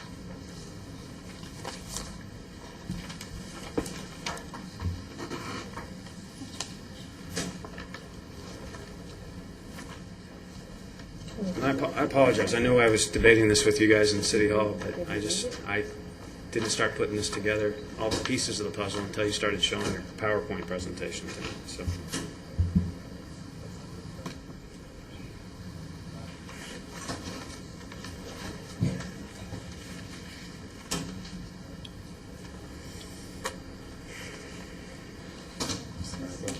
Let's go ahead. I'll give us some thought. We can take a vote on this. I may have some more questions, maybe, as the other items come up. Okay. I'm just... Is this going to affect your vote? Well, it may impact my vote on some of the contract management stuff, but not on this one, not on 8A. All right. Okay, again, we're on the sports facility use agreement with the Reds right now. And the clerk has read the resolution. We've had a motion and a second. Council discussion is complete, at least on this subject. Can I have a roll call vote, please? Councilmember Holland? Aye. Councilmember Osborne? Aye. Vice Mayor Antonia? Aye. Councilmember Cavalier is recused. Councilmember Lord? Aye. Mayor Kavanaugh? Aye. Passes 5-0. Okay, we're going to now move to the asking for comments from the public on the amended use agreement with the Indians. The use agreement was amended with the Indians. And I'd ask the clerk to read the resolution by title only. Adopt Resolution 08-1249, approving a first amended sports facility use agreement between the City of Goodyear and the Cleveland Indians Baseball Company Limited Partnership regarding the use of Cactus League baseball facilities. Could I have a motion to approve the resolution? I move we adopt the resolution as read by the city clerk. Second. A motion from Councilmember Lord and a second from Councilmember Osborne. Open for discussion. Could I have a roll call vote? Councilmember Osborne? Aye. Vice Mayor Antonia? Aye. Councilmember Lord? Aye. Councilmember Holland? Aye. Mayor Kavanaugh? Aye. Passes 5-0.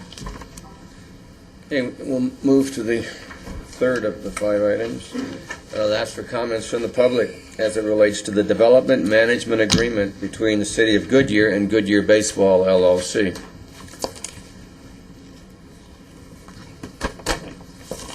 Could I have a motion to approve that development management agreement? So moved. Second. I have a motion from Councilmember Lord and a second from Councilmember Holland to approve the management agreement between JMI Sports and the City of Goodyear. Open for discussion. Again, relevant. Back. Vice Mayor Antonia. Maybe back to my point. Do we have any estimate or what we anticipate Barton Mallow's? I'm trying to come come around to compare that apples to apples. Help me get there. I'm not. Mr. Mayor, Vice Mayor, I'm going to tell you it'd be similar in some respects to what you have there, but understand that you also have a ballpark that was in the first one.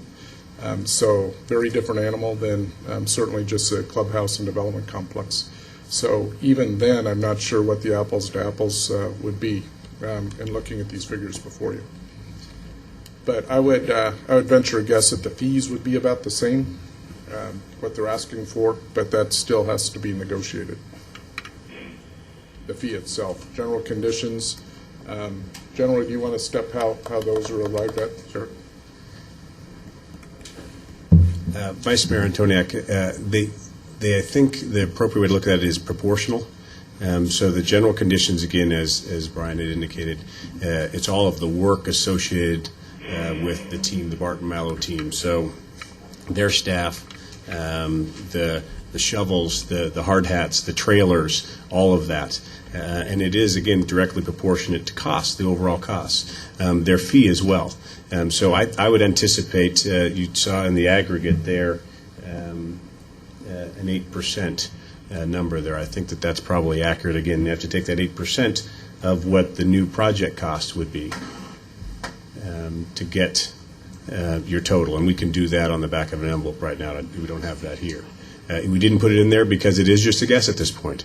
We don't have the build-up. We don't have the supporting information. And that will be built up again on the costs of work that are associated with the project as well. So we'll have to get the drawings.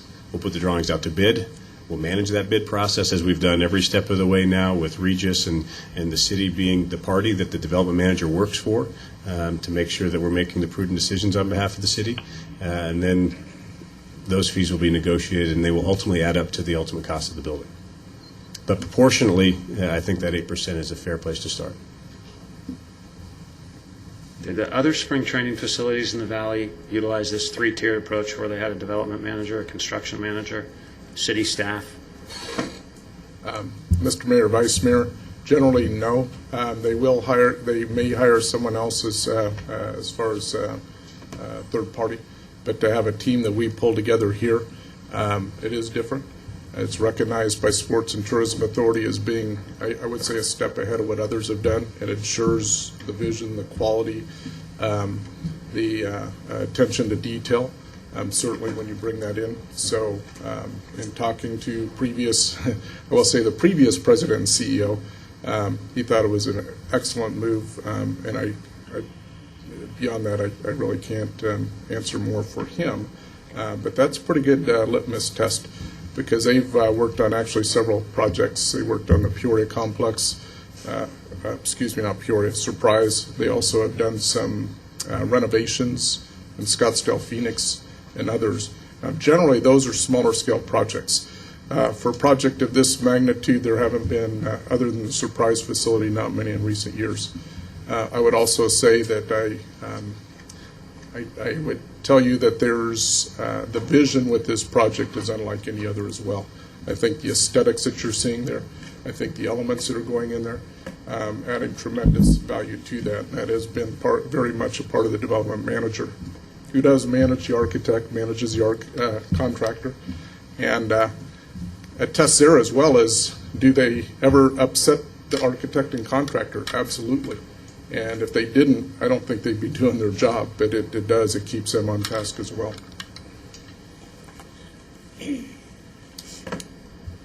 Good question. It should be mentioned, too, I think, that the Sports and Tourism Authority had to agree with our methodology with the Cleveland Indians to include the costs associated with that, because they're going to pick up 2/3 of it. And I assume they have to, 50% initially, yes. And I assume that they will have to do the same before they'll sign off on the Reds. Right. What we'll do is we work with them every step of the way. We'll be doing a kind of a final allocation, if you will, from the Sports and Tourism Authority. Once we finish the Indians complex, we're hopeful that they'll come out, and then you go through all the contracts, all the cost items, and then they determine what is eligible, what's not eligible. We do that with the ballpark. We'll certainly be doing that with the Reds. So we're going to be joined at the hip with them for quite some time as we get through the final allocation from them.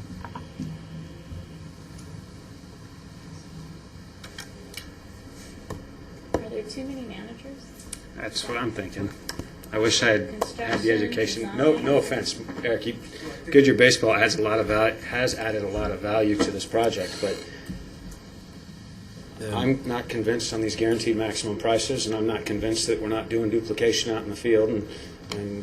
Well, I would just suggest, and I don't want to spend a lot of time up here because it's really talking about us, and I'd Right. rather not do that, quite frankly. But I would suggest that the proof is in the pudding. I would suggest that our role as development manager, we are responsible every single day managing the general contractor and the architect.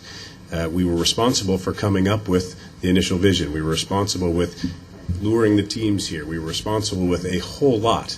We work very closely with the city staff. But the city staff does not do our job, and we don't do theirs. You are the client, ultimately, and they represent you well. But the day-to-day management, and by the way, I maybe would take it away from us a little bit, and this is not atypical for major projects, to have a development manager. We see this a lot of other places on major public facilities. It's certainly what we used at Petco Park. When I was the Padres, we had a development manager to help us. Although we were the most, no offense to the Reds or other friends at the Indians, we were probably the most proactive organization in the game when it came to paying attention to detail. We paid a development manager to make sure those details were implemented well. So this is an industry standard, and I would just close again by saying I hope that the proof is in the pudding. Our management has provided a great return on investment for this community, and we're very proud of that.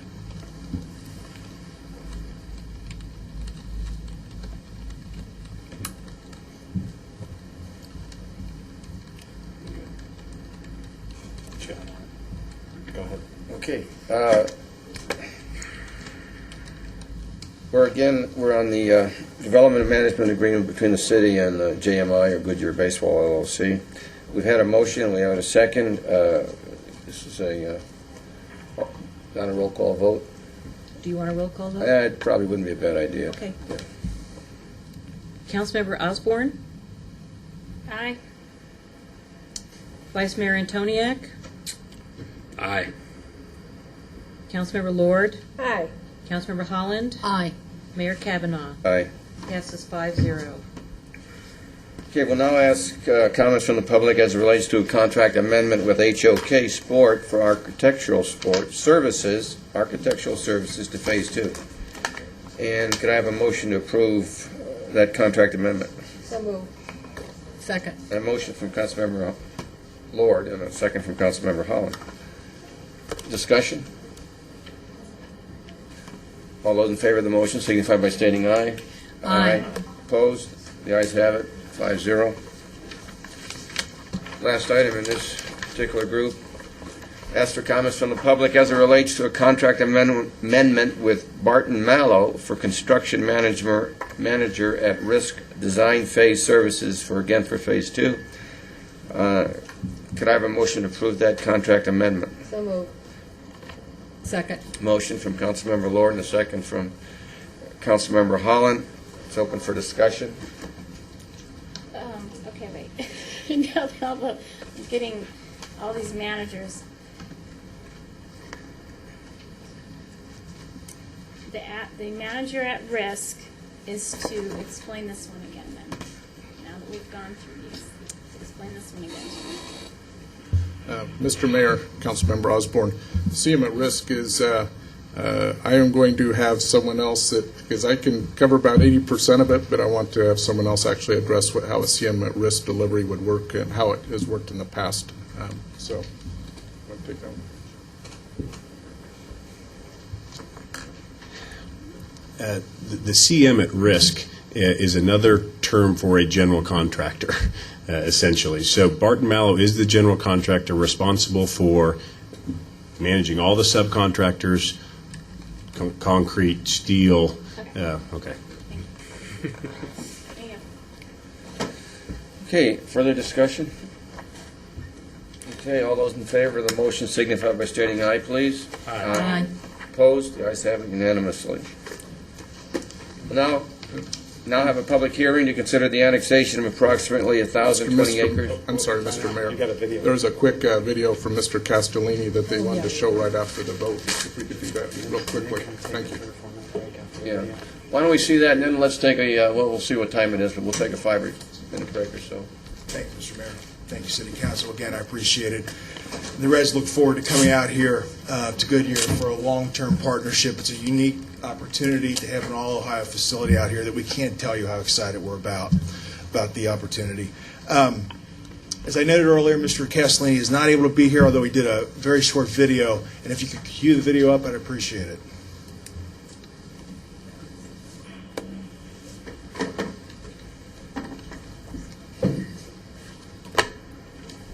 Good evening, Goodyear, Arizona. I'm sorry I can't be there in person to thank you for your efforts in completing the use agreement between the Cincinnati Reds and Goodyear.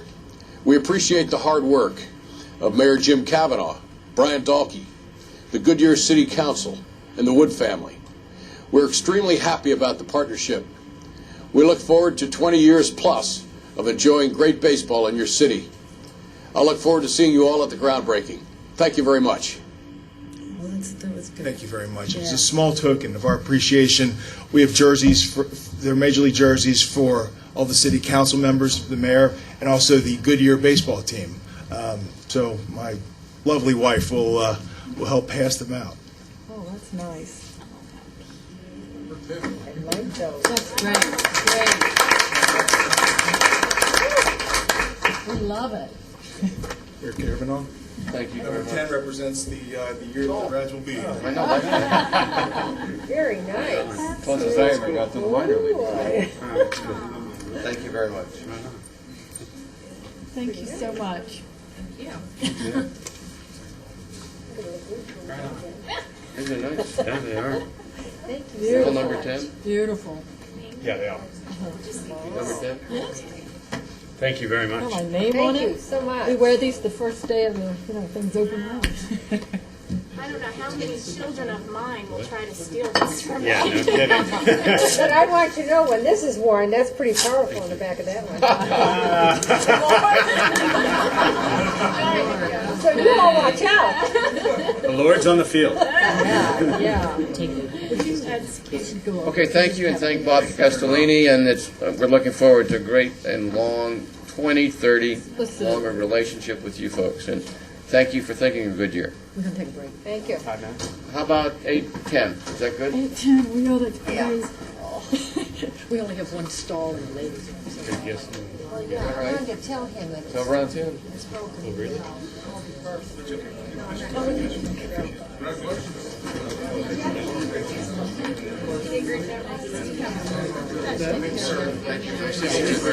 We'll see you again. Take care.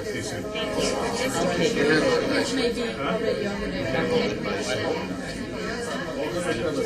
Congratulations, another one. Can you believe this?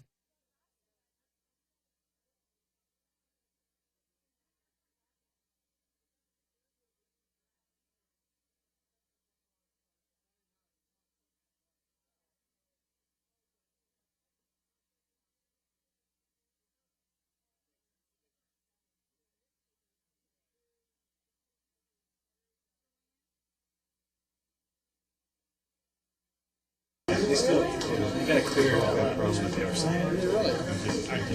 You are. You're gonna get hot. Heard about it. I haven't either. It's a neat shirt. It is a neat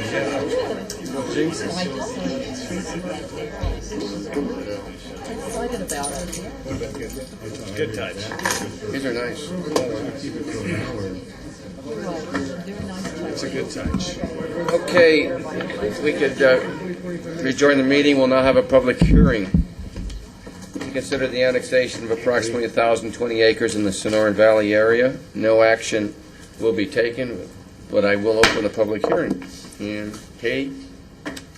Thank you, Mayor Kavanaugh, members of the council. Staff has received a request from Earl Curley and Lagarde on behalf of Lufthansa German Airlines to annex 1,020 acres of land in the Sonoran Valley area. The property is just north of the Butterfield landfill, east of the Sonoran Desert National Monument, and south of the BLM land that was annexed with the Sonoran Valley annexation.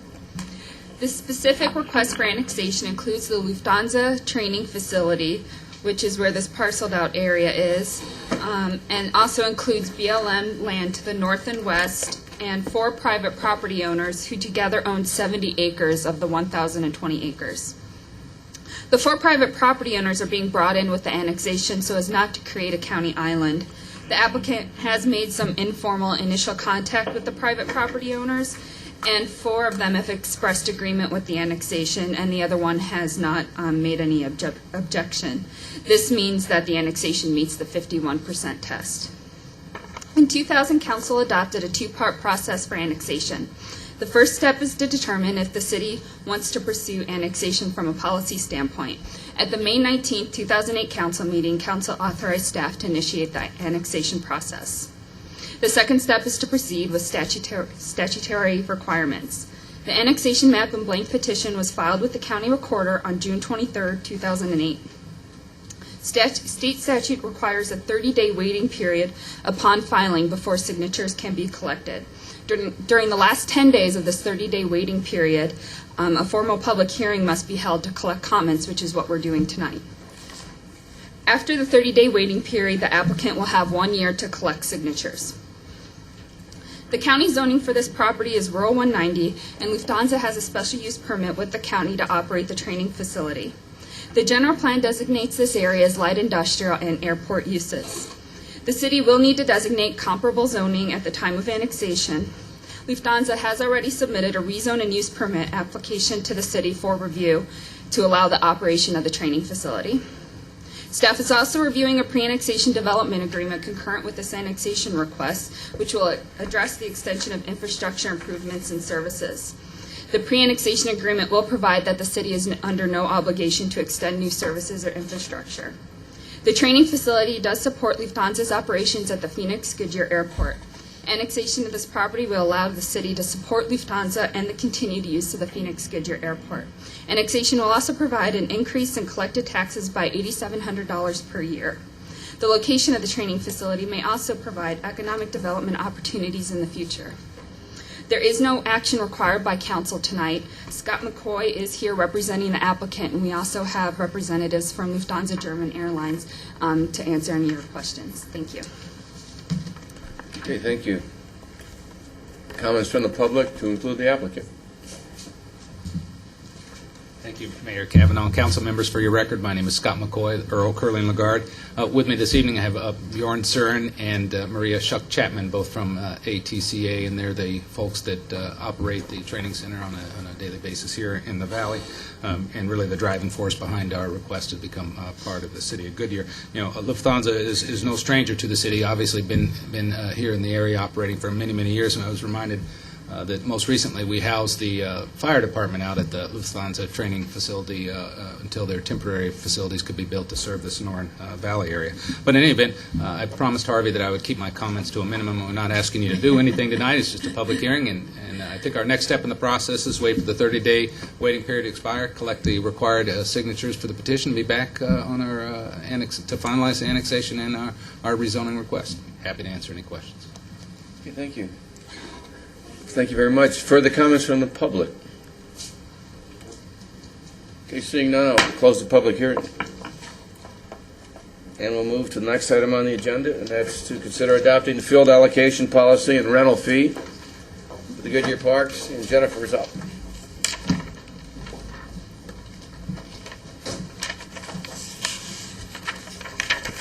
Good evening, Mayor and Council members. I'm Jennifer Campbell, Parks and Recreation Superintendent. I'm here to present the new field allocation policy and rental fees for the City of Goodyear Parks and Facilities. We'd like to thank all of the members of the Recreation Roundtable that assisted us with this policy. We have 3 in the audience this evening that I'd like to introduce. We have Serena Denning from AYSO.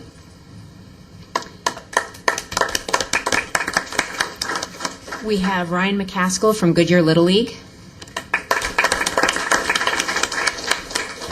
And Steve Sangello from Far West Pop Warner Football. We'd also like to mention the other organizations that did take part in the Recreation Roundtable. We have the Arizona Champions League Soccer, Arizona Competitive Football League, Arizona Football Club, Arizona CN Fast Pitch, Banat Soccer Club, Bento Soccer Club, Cisco Soccer Club, Desert West Soccer League, Estrella Lacrosse Club, Estrella Youth Sports, I-9 Sports, Litchfield Park Tigers, Southwest Valley Girls Softball, Southwest Valley Pop Warner Football, West Valley Diablos, West Side Soccer League, WorldNet Soccer, Estrella Foothills High School, Litchfield Park Elementary School District, Agua Fria High School District, Avondale Elementary School District, and Liberty Elementary School District. They are all members of the Recreation Roundtable. I would also like to thank Recreation staff for their hard work and diligence on this project, and for the Public Administration staff for all of their support as well, behind the scenes.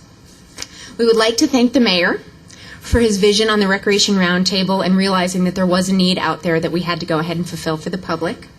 We would also like to thank Rob Antoniak, Joanne Osborne, and Georgia Lord for attending these meetings and offering up suggestions and solutions and taking part in this process. The Recreation Roundtable is a unique cooperative effort between the city, local nonprofit sports organizations, and the local school districts. This is something that no other city has accomplished. Through this cooperative effort, we have established a new field allocation policy and rental fees for city facilities and parks. All of the parties have the same shared goal, to provide recreational sports opportunities to the residents of Goodyear. Through this new policy, organizations will be able to play their games on the highest quality fields while practicing on fields that are not maintained at the same level. In the new policy, we have established a priority ranking system. Organizations are grouped according to this system. And let me go ahead and put up Elmo.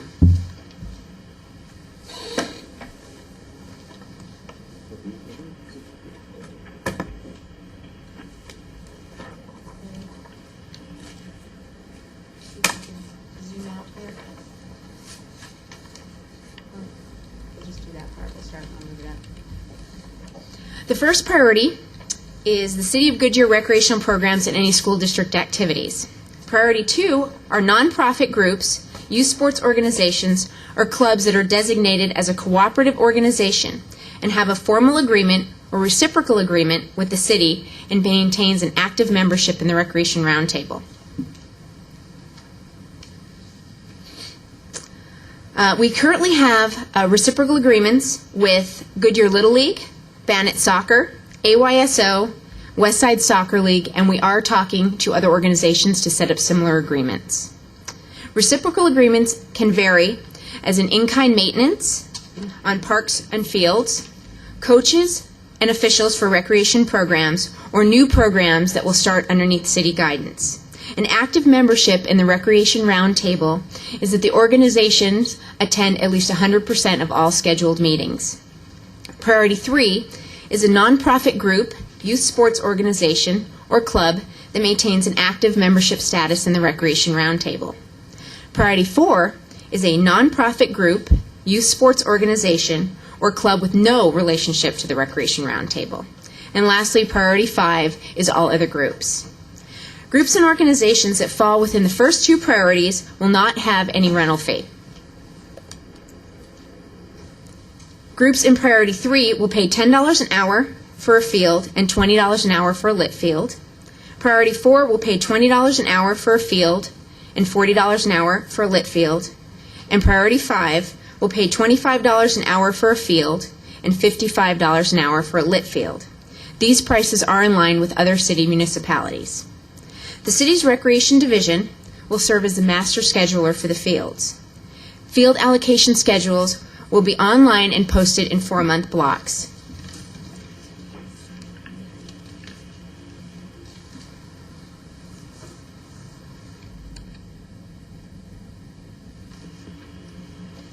This is an example of a schedule that would be posted online for each of the facilities that we would go ahead and schedule.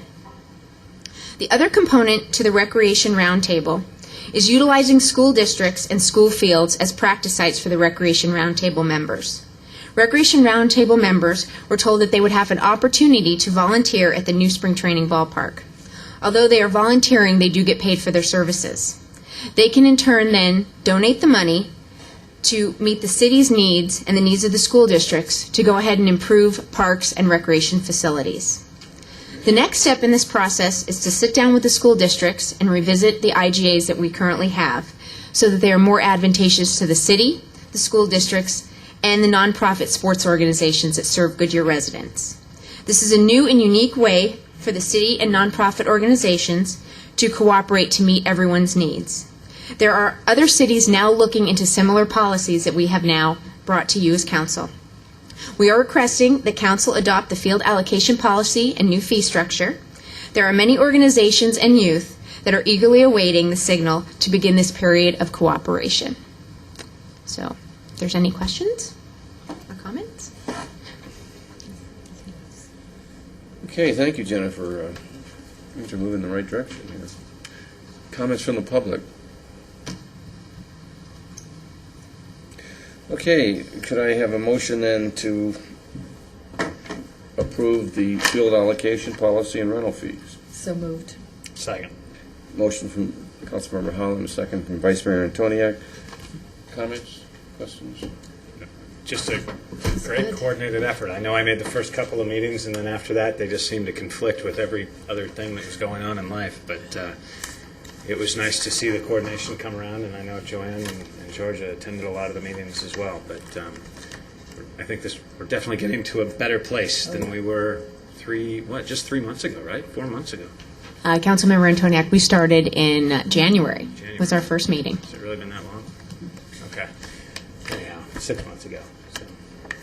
Anyway, congratulations. Staff did a lot of work on this thing as well. Got ready for all these meetings, brought a group together that didn't necessarily see eye to eye on how fields should be used, and appreciate everybody just sticking with it and coming up with a good policy, and hopefully it'll stand the test of time.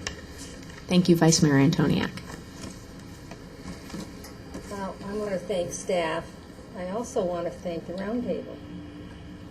When you think of all the macho people that were in that room that had taken such ownership of their teams, and they live and breathe these teams, and they want the best, and so for them to even sort of give any was difficult for them, but they did. And it's really a good example if we later, a couple years down, again bid for this All-American City. This was a prime example of bringing citizens together and coming out with a great result. So I just congratulate staff and all of you team coaches. And the other thing that was very unique about this is when you came up with the in-kind, because there were some teams that don't have the financial backing. It is a little more difficult for them, and being able to do in-kind, I think, helped solve some of their problems. So again, Brian, Jennifer, Trey, everybody, it was a great job. Thank you.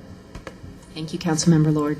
There's not much to add to that. The collaboration between the schools and the city and all the teams were incredible, and the fact that we now have a master scheduler, I think, is what everybody was looking for, and I think the fees are something everybody can agree upon, and so congratulations to everybody. And the fact that you've put down the guidelines and you're going to stick with them and yearly make sure that everything went well for the year, it's great.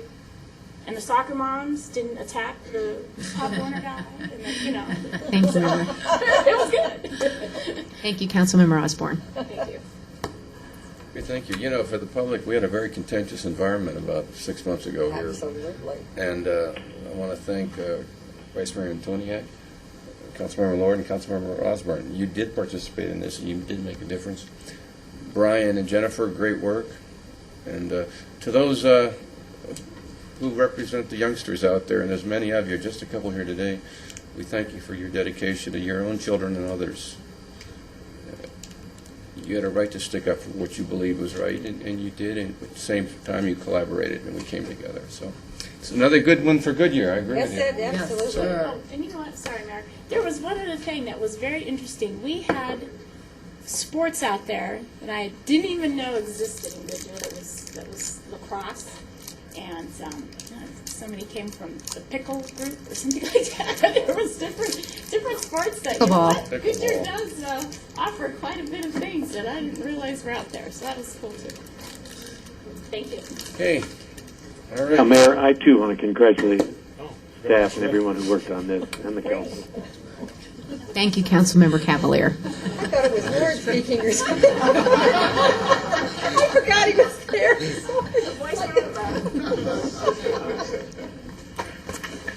Thank you, We all Frank. forgot you were there.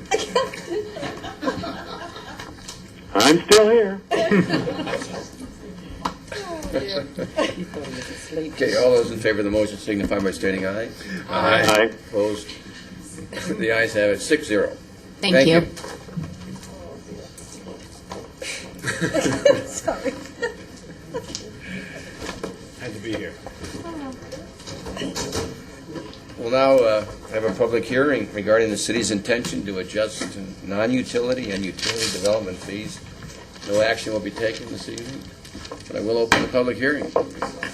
And Tracy DeSoma will present. Thank you. Good evening, Mayor Kavanaugh and members of the council. I'm Tracy DeSoma, the contracted analyst with the Budget and Research Division of the Finance Department. The purpose of tonight's meeting is to conduct a public hearing on the city's intention to adjust development impact fees for the areas north and south of the Gila River, as well as the Sonoran Valley and Amaranth areas.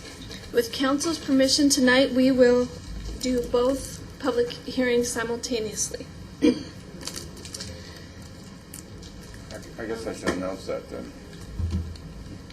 Okay, so I open the public hearing for both the City of Goodyear and the specific Sonoran Valley. Correct. Okay.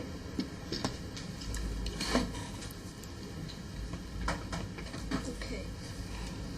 Tonight I'm going to explain the schedule of events, and then introduce Sean Bradford, who will present the background of the development impact fee study and the progress to date. Then Larry Ling will discuss the fiscal year 08-09 revenue and expenditures as presented in the budget. Chris Cullinan from Tischler Bice will present the consideration of future revenues and the methodology used in the study. Harvey Krass will then follow up with the comparison and staff recommendations. You'll then have an opportunity to hear from the public and from the development community.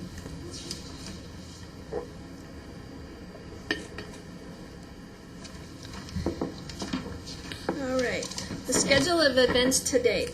In April of 07, Tischler Bice began phase 2 of a contract which was awarded in 2 phases. We started the infrastructure improvement plan and development fee study, which was presented to the development community in February of 08. In March of 08, we presented the IIP and the development fee study to the council, and we adopted a notice of intent to adjust the fees. In April of 08, we met with the development community and then revised the IIP and development fee study to clarify some concerns raised by the development community. Tonight is a public hearing. We will come back August 25th and ask council to consider adoption of those fees. If council adopts the fees, November 10th would be the implementation date of the new fees. And at this time, I'm going to introduce Sean, who is going to do the next part of the presentation. Good evening, Mayor, Council. Before I get started, I'd just like to publicly thank Tracy once again. She has really spent a tremendous amount of her time the last year working on these impact fees. I don't think the team could have gotten as far as we have without Tracy. So, Tracy, thank you very much for your effort. So with that, I'm just going to jump in, provide you a little bit of background. We spoke several times last time with impact fees, and in December of 06, the City Council adopted the current set of impact fees, utility and non-utility, that we have today.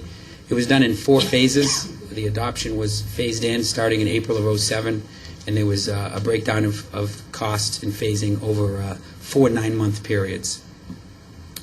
As Tracy mentioned, in April of 07, the city contracted with Tischler Bice to look at an EDU study that would be the backbone, the basis of our impact fees, and that was in two separate phases.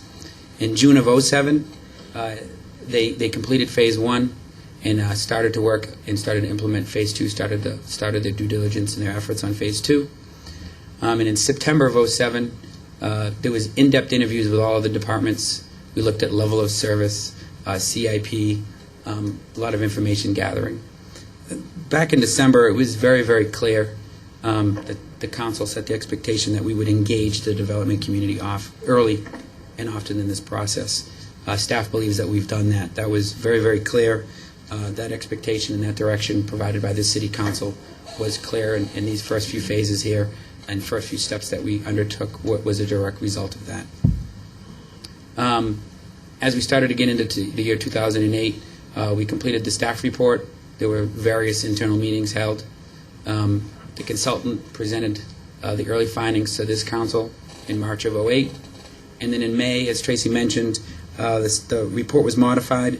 There were some references in the original report, footnotes that were clarified, some additional supporting materials that were ultimately released.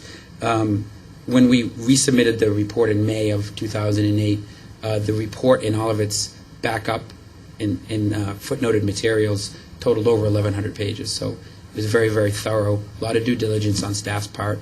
We wanted to provide the development community with all of the information that we used, and that was ultimately incorporated into the report. So we did that. One of the things, as we went through the last round of impact fees that the development community asked, is that look at the methodology that we used. Staff took that advice, and we ultimately hired Tischler Bice. They've done over 44 studies in the state of, 44 studies in the state of Arizona. So they are, I don't want to say the standard bearer, but they are the prevalent entity that does impact fees in the valley.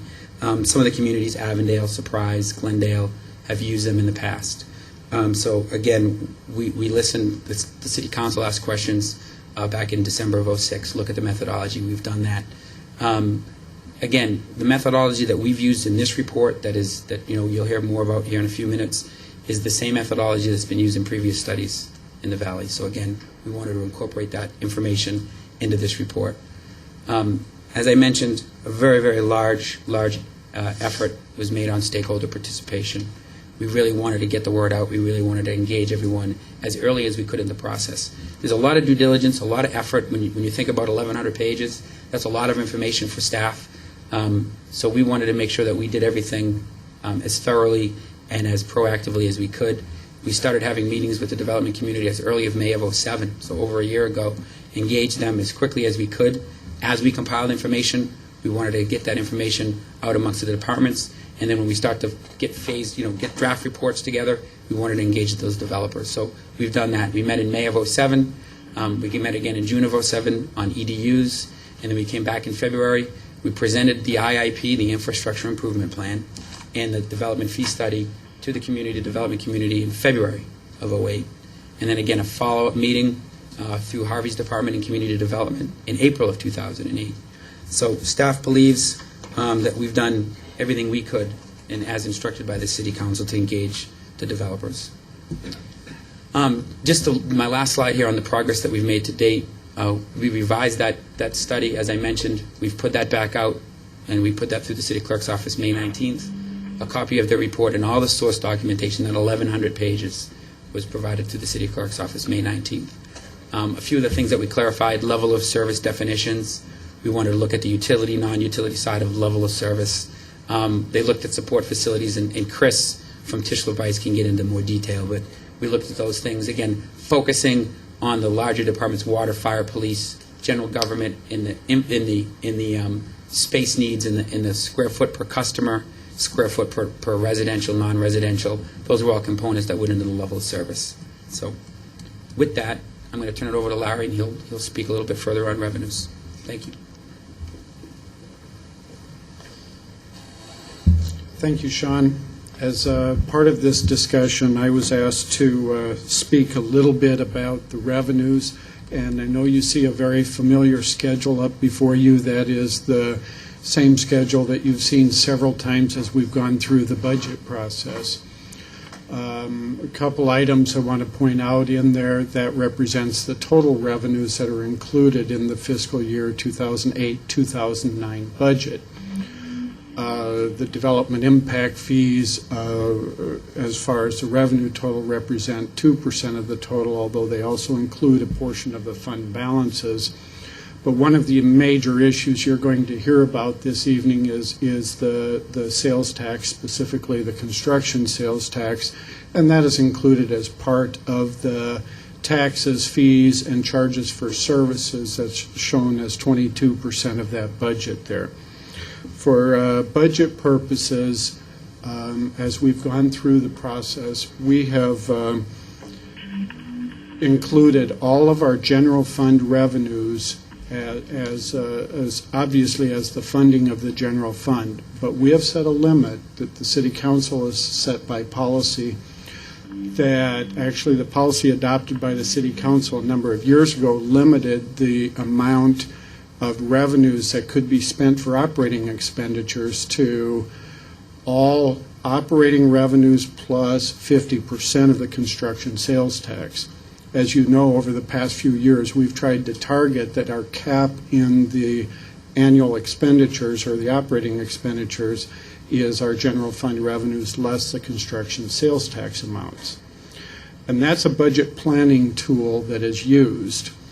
However, for accounting purposes, we track all of our sales tax in the same account, whether it comes from the construction, comes from retail, comes from the hotels, or the various other categories that we have. And why do we do that? Like other cities in Arizona, that is done so that as you're going through the budget year, you are able to manage based upon the total revenues instead of the lesser amount. Specifically, as an example, as you'll recall this past year as we discussed the revenue shortfalls, and those dialogues actually started, I believe, in October of 2007. We talked about that our sales tax revenues were expected to be down about $12 million for this past year. Of that $12 million, about $6 million was a decrease in the construction sales tax and $6 million in the other sales tax categories. Those costs were offset by reductions in operating expenditures, in other words, the annual expenditures, rather than in the construction-related or the one-time related expenditures. And the reason we did that was that on a short-term basis, that is easier cost to manage. Obviously, our capital improvement plan, we made adjustments as we were moving forward. A couple of other items in there. As part of the construction sales tax, that does include the construction sales tax on city projects and actually on government projects. We also do pay on the construction sales tax. We have a few major projects taking place in Goodyear right now, including the widening of I-10, which is subject to Goodyear's construction sales tax, as is the spring training facilities. So that's just a few brief comments related to the entire budget process. With that, I would like to introduce Chris Cullinan from Tischler Bice. Chris is the consultant who did most of the work and prepared the report. Thank you, Larry. Good evening, Mr. Mayor, members of council. I want to start my portion of the presentation this evening talking about the consideration of future revenues. One of the requirements of the enabling legislation for municipalities is the consideration of future revenues generated by the development that may be used for a similar purpose as the development fees. Before I get into this too much, I just want to be clear about what it is I'm speaking. What I'm not talking about is an instance when a developer comes forth and says, I'll provide the infrastructure in lieu of the city doing it. For example, if they were to come in and build a portion of a road that's included in the development fee calculation, part of wastewater treatment plant, that sort of thing. We're not talking about that sort of infrastructure credit. That's handled through the city's ordinance that establishes the development fees. It spells out those policies, procedures, those sorts of things. What we're considering here is this requirement of the enabling legislation. You see the specific reference there in its completion. And as you look at it, you really have to sort of deconstruct it. There are really two parts of it. The first part talks about shall consider, among other things, the contribution made or to be made in the future in cash or by taxes, fees, assessments by the property owner. This talks about revenue sources. That's sort of the first half of the sentence. The second half talks about how those revenues are used. It talks about towards the capital cost of the necessary public service covered by the development fee. Development fees, by their very definition, represent new development's proportionate share of new capacity. And so really this part of the enabling legislation talks about uses and sources. And so you have to take both of those things into consideration when you're considering these future revenues. And the intent of this provision is to avoid double payment for additional capital capacity that's the result of new development. Double payment occurs when a new development pays for its share of new capacity twice through the development fee and some other revenue source. Probably the most tangible example I can think of is actually spelled out in another section, are community facility districts. You can't charge impact fees for the same infrastructure that a community facility district is set up for because it's being paid for through the annual assessment. You don't get to pay. You can't charge them twice for the same thing. And that's really the intent here, is to avoid those double payment situations. And so when we talk about consideration of future revenues, before I get into the specifics of exactly, as development fee consultants, how we do that, I want to talk just a little bit about two very sort of broad considerations that we take into account. One's of a technical nature, another is sort of a policy nature. The technical consideration is we need to identify the specific revenue source in order to know how much the credit should be and to whom it is due, since different land uses generate different revenues. So this is that sort of technical consideration of actually how do we calculate this credit. But there's also a policy consideration to take into account as well, because this technical consideration also starts to get into fiscal policy. And as your development fee consultant, it's not my place to make fiscal policy for the city, and that is giving credits where maybe credits aren't due, or those revenues, there is no policy in place that spells out how those revenues are used. That's your domain. That's the city council decision to decide how those, how capital is to be funded, and specifically how new development share of new capacity is to be funded. And so those are two very broad considerations that we keep in mind. But specifically, when we come and sit down with staff from the finance department, these are the questions and the data that we ask for. A 5-year history of capital improvement expenditures for each of the development fee categories. The most recently adopted budget, including the capital improvements plan. The major sources of revenue for capital improvements for each type of facility. Information on any dedicated revenues for capital improvements. Annual principal and interest payments on existing bonds for each of the applicable development fee categories. And if applicable, information on future bond issues for each type of facility, the amount of the issue, years, interest rates, those sorts of things. And then specifically the documents we review include the city budget and CIP. We review 5 years' worth of annual development fee reports that are required by law and they're on file with the city clerk's office, existing debt service schedules, and any future debt service plans the city may have. Oops. There we go. And so during this 9-month process, this has been an ongoing discussion. As we've been putting the fees together, we've been keeping in account the condition of the local economy, the development environment, and its impacts on the city's revenues. Also during this time, there's been a formulation of a new budget and financial projections during the 9-month development fee study. And as those numbers came more apparent, the report was revised to include a credit for future general obligation bonds backed by the secondary property tax.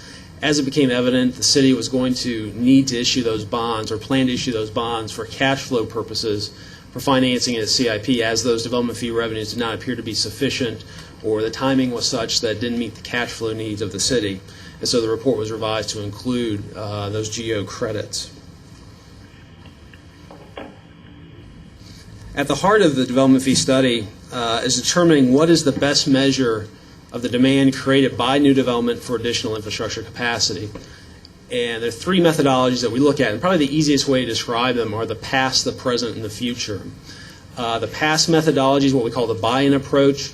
That occurs when a city oversizes infrastructure in anticipation of new development, that there's excess capacity there for new development to utilize. As new development comes into the city, pays its development fees and uses up its piece of that capacity, it's paying the city back for oversizing that particular piece of infrastructure. The one instance that we used we used all three of these methods, I should have said, in the city's fees. For this one in particular, we used it for some arterial streets that were completed in the last year or two, which were designed with excess capacity. The second methodology, the present, is what we call the incremental expansion. It's a formula-based approach that looks at the current level of service. It's an entirely quantitative effort. We look at, for example, the number of police cars serving the current number of people, current number of jobs within the city. We don't say if that's good or bad. It's just simply, this is what it is. And this approach allows the city to maintain the level of service that's providing existing development. It allows you to extend that same level of service to new development as it comes in. And then the third method, the future-based, is what we call the plan-based. Certainly the plan that we spend a lot of time with is the capital improvement plan. It shows what the city thinks it's really going to be doing in the next few years, where its priorities lie, how it's going to finance those projects. But we also have to be aware that the CIP is fiscally constrained. It may not be the best measure, the best indicator of what new growth is really going to require. It just simply shows what you can afford. And so we do look at other master plans. We take these other methodologies into consideration to, again, determine what is the best measure of the demand created by new development for additional infrastructure capacity. And so with that, I'll turn it over to Harvey for the rest of the presentation.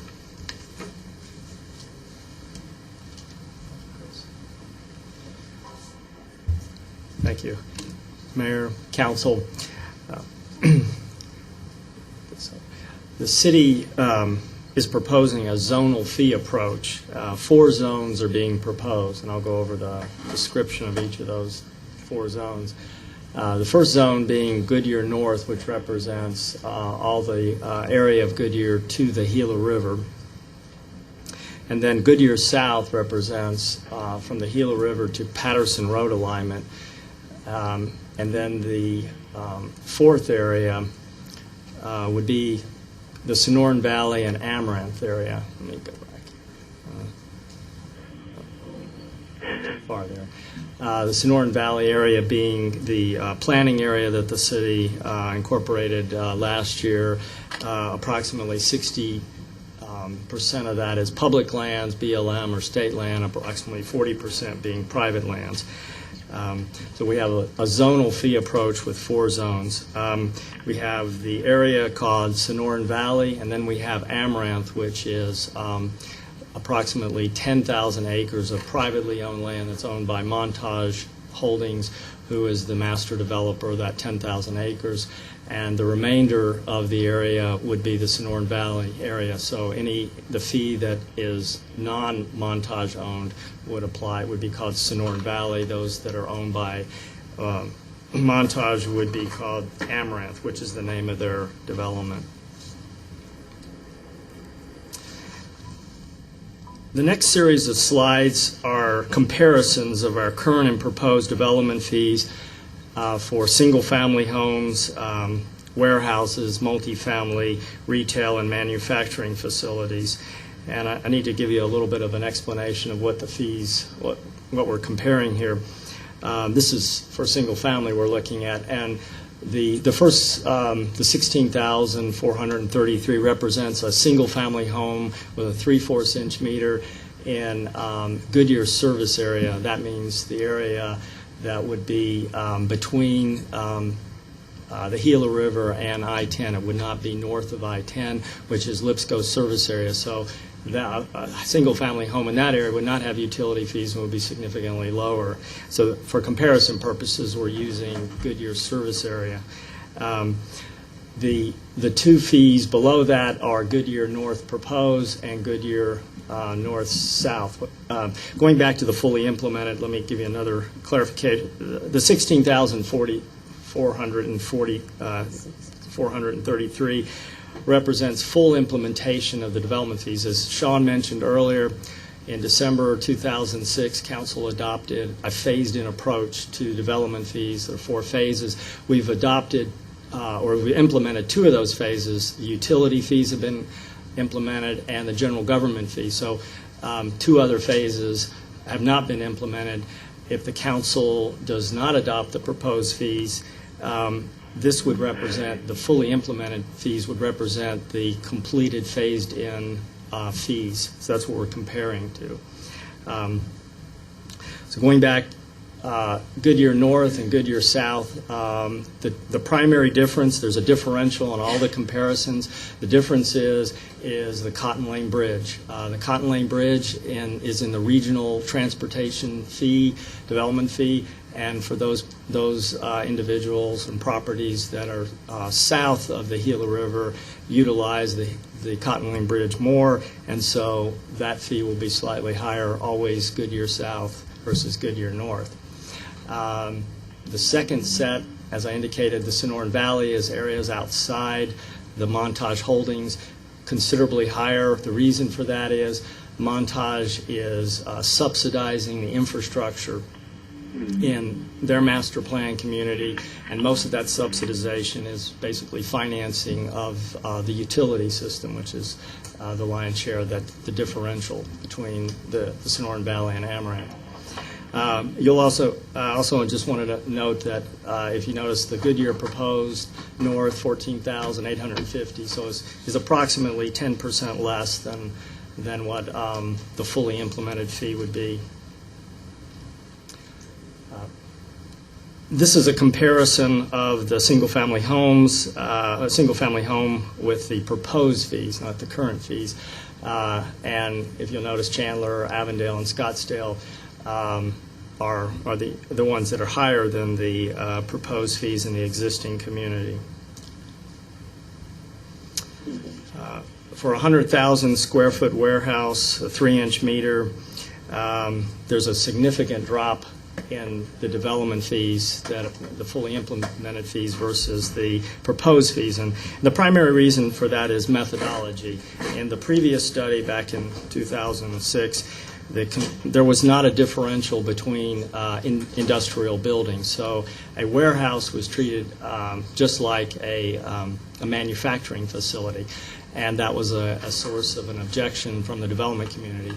However, in the Tischler study, there is a differential between different types of industrial buildings, such as manufacturing warehouse. For instance, it's based on employment. So the more intense employment you have in an industrial facility, the higher the fee will be.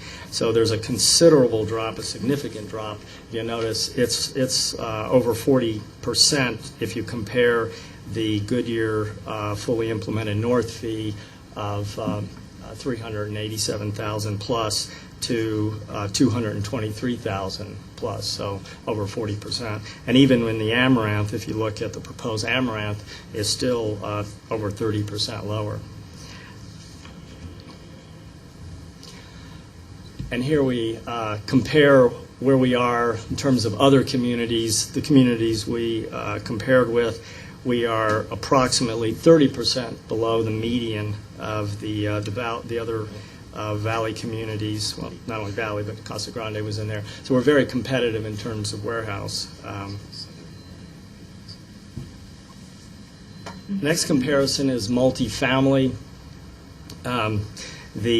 There is another, the primary difference, why the fee dropped so high, or dropped considerable, is because the methodology once again changed from the 2006 study to now. They did not differentiate between a multifamily unit and a single family unit. It was the same fee. In the Tischler approach, there is a differential, and it's based on household size. So household size is typically lower on multifamily, so the fee is slightly lower. So that is the reason why the fee dropped.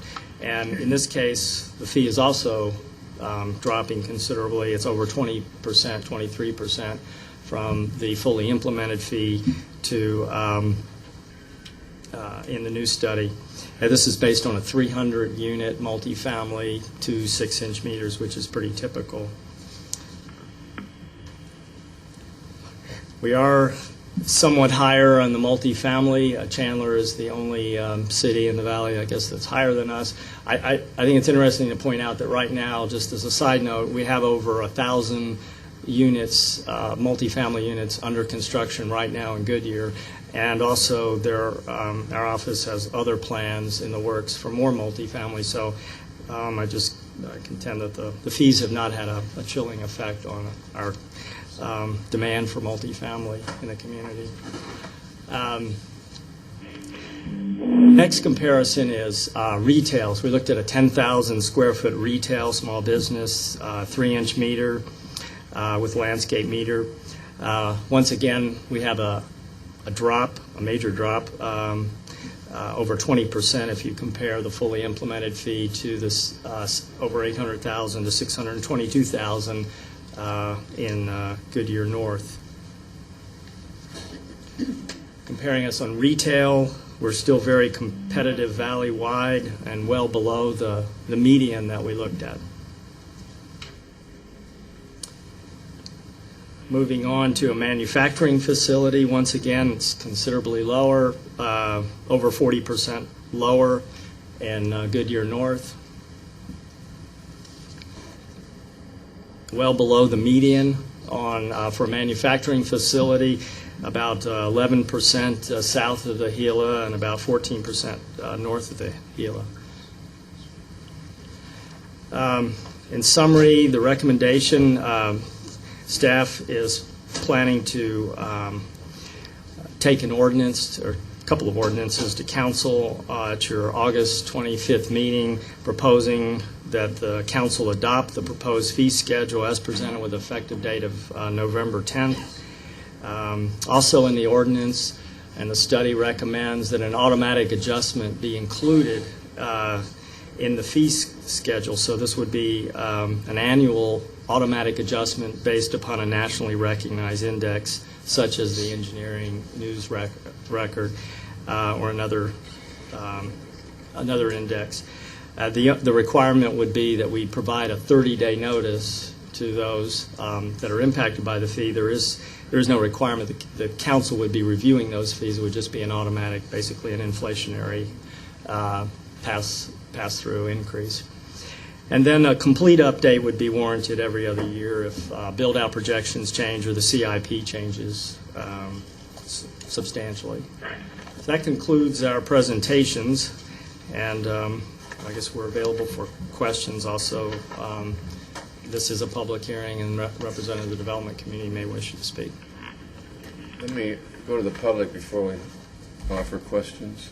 Mayor Kavanaugh, I do have some speaker cards. Okay.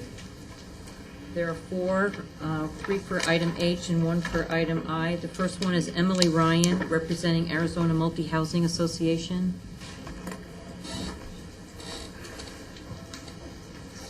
Mayor Kavanaugh, members of the council, thank you for your time tonight. My name is Emily Ryan. I'm with Capital Consulting, and I do represent the Arizona Multi-Housing Association, which has 5,000 members and over 200,000 apartment units in membership right now. I'll make my comments brief tonight because we've got a lot of information on the subject, but for the record, from the industry perspective, we think it's important to address the issue of offsets. We do appreciate, as it was mentioned before, that consideration was given for the secondary property tax offset. We respectfully urge the council to also consider offsets to avoid potential double payment, such as construction sales tax and sales tax on rent. And the second item I want to mention tonight is the multifamily differential that Harvey just talked about. I know that it predates my involvement, but I know it was a topic of much discussion with the 2006 update. The City of Goodyear has taken an important step in fairly allocating these development impact fees across all land use categories by implementing this differential, and we want to acknowledge that. Using a nationally recognized functional population approach really puts you in good company with the rest of the valley cities and towns that also have recognized that smaller multifamily households equal a lesser burden on city infrastructure. And on behalf of the industry, we want to thank you for your consideration of that. That concludes my comments. If you have any questions, I'd be happy to address them. Okay, thank you. The next speaker is Myra Irizarry, Home Builders Association of Central Arizona.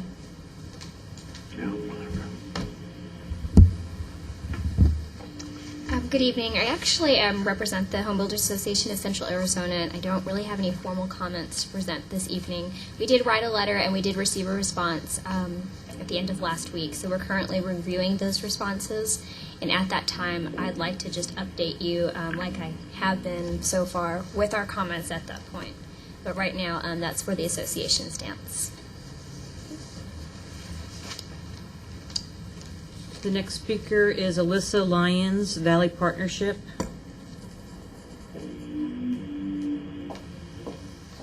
May I use Elmo? Yes. Because I just never have, so it's good.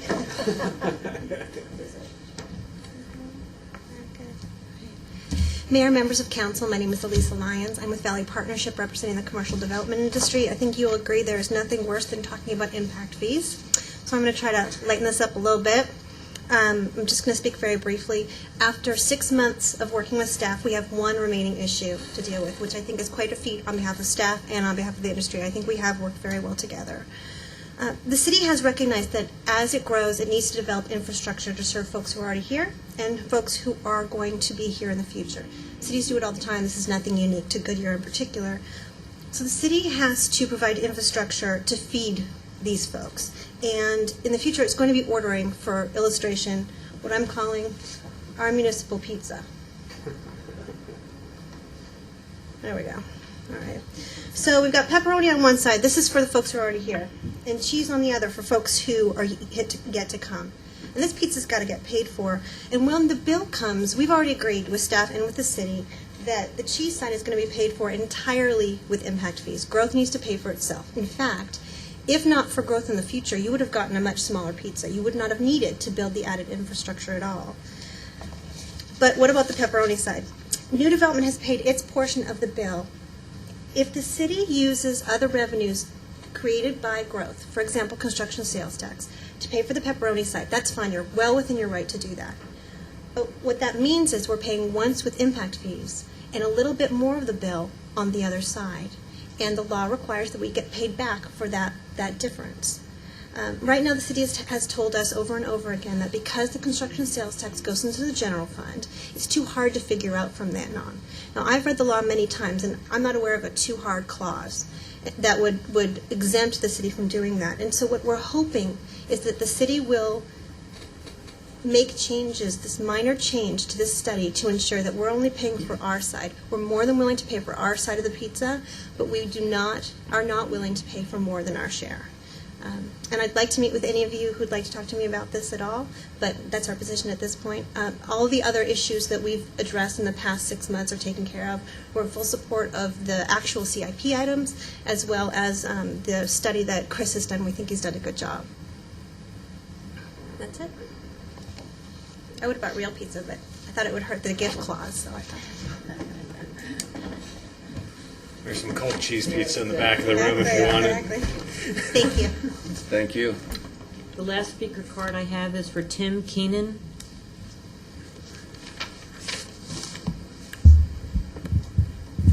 Mayor and Council, it's a pleasure of mine to be here tonight. For the record, my name is Tim Keenan, 6720 North Scottsdale Road. I'm a principal with Montage Holdings, and I'm going out for pizza afterwards after I saw that. I'm hungry. So I just wanted to say that we participated greatly within the Sonoran Valley impact fee studies, and I think what was presented tonight was a fruition of effort that took place over a year. And as the majority landholder in that Sonoran Valley area, we're very happy with what was presented tonight and going forward with the impact fees that were proposed in the report. Thank you. Okay, thank you. Okay, further comments from the public? Any comments from the public? Okay, before I close the public hearing, if any council person has a question that they'd like to deliver, this is a good opportunity. Since we're going to be seeing you for a month, and next time we see you, you're going to be presenting it.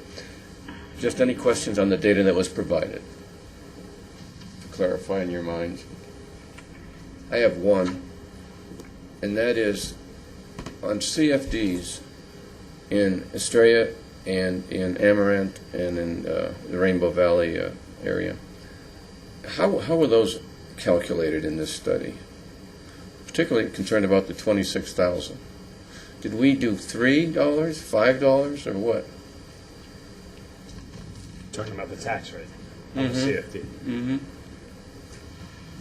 Mayor Kavanaugh, the calculation for the credit on the CFD is generally calculated at the time that the infrastructure is financed. And so we did not, in this study, make an assumption of CFD financing using any of those rates. When the infrastructure itself is financed, they get a credit for financing that infrastructure through the CFD, and it has to be 100% so that it is not done twice. So it really happens very similar to if the developer furnished the infrastructure without the CFD. Did that answer your question? Yeah, you clarified. So whether it's 3, 4, 5, or a special assessment, that will be given as a credit against the 26 or 16,000. That would be correct.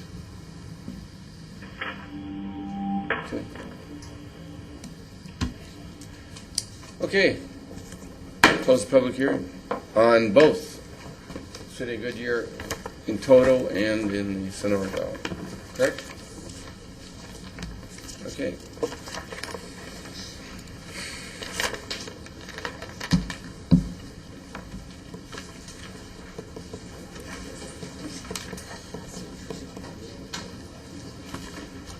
Okay, we'll now consider adoption of an ordinance for setting the property tax levies in Terry, Canada.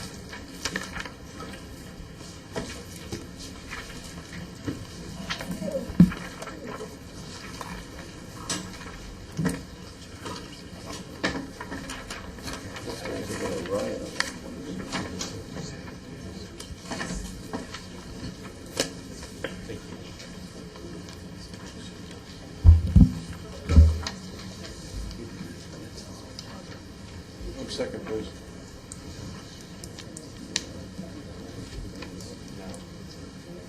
We'll talk after. Go ahead. I'll talk to you after. Terry. Good evening, Mayor and Council. Tonight we're here on the final step of the FY09 budget process for adoption of the property tax levy. As you can see here on the budget schedule, we've seen it a number of times over the last couple months. We've held a public hearing on June 23rd for adoption of the tax levy, and tonight we're actually going to do the ordinance to adopt the tax levy. Just some history here, just to show you that the property tax rate is remaining consistent at $1.60 per $100 of assessed valuation. We are in the fiscal year 09 yellow column. The revenue generated from the tax levy estimated for fiscal year 09 will be $4.9 million in primary property tax that will be used for general government operations and maintenance. Secondary property tax is estimated at $9.3 million, and that's primarily for debt service. Real briefly, for a medium home price in Goodyear, applying that property tax rate, it actually is roughly around $352 per house. And that's just for the city portion of the property tax.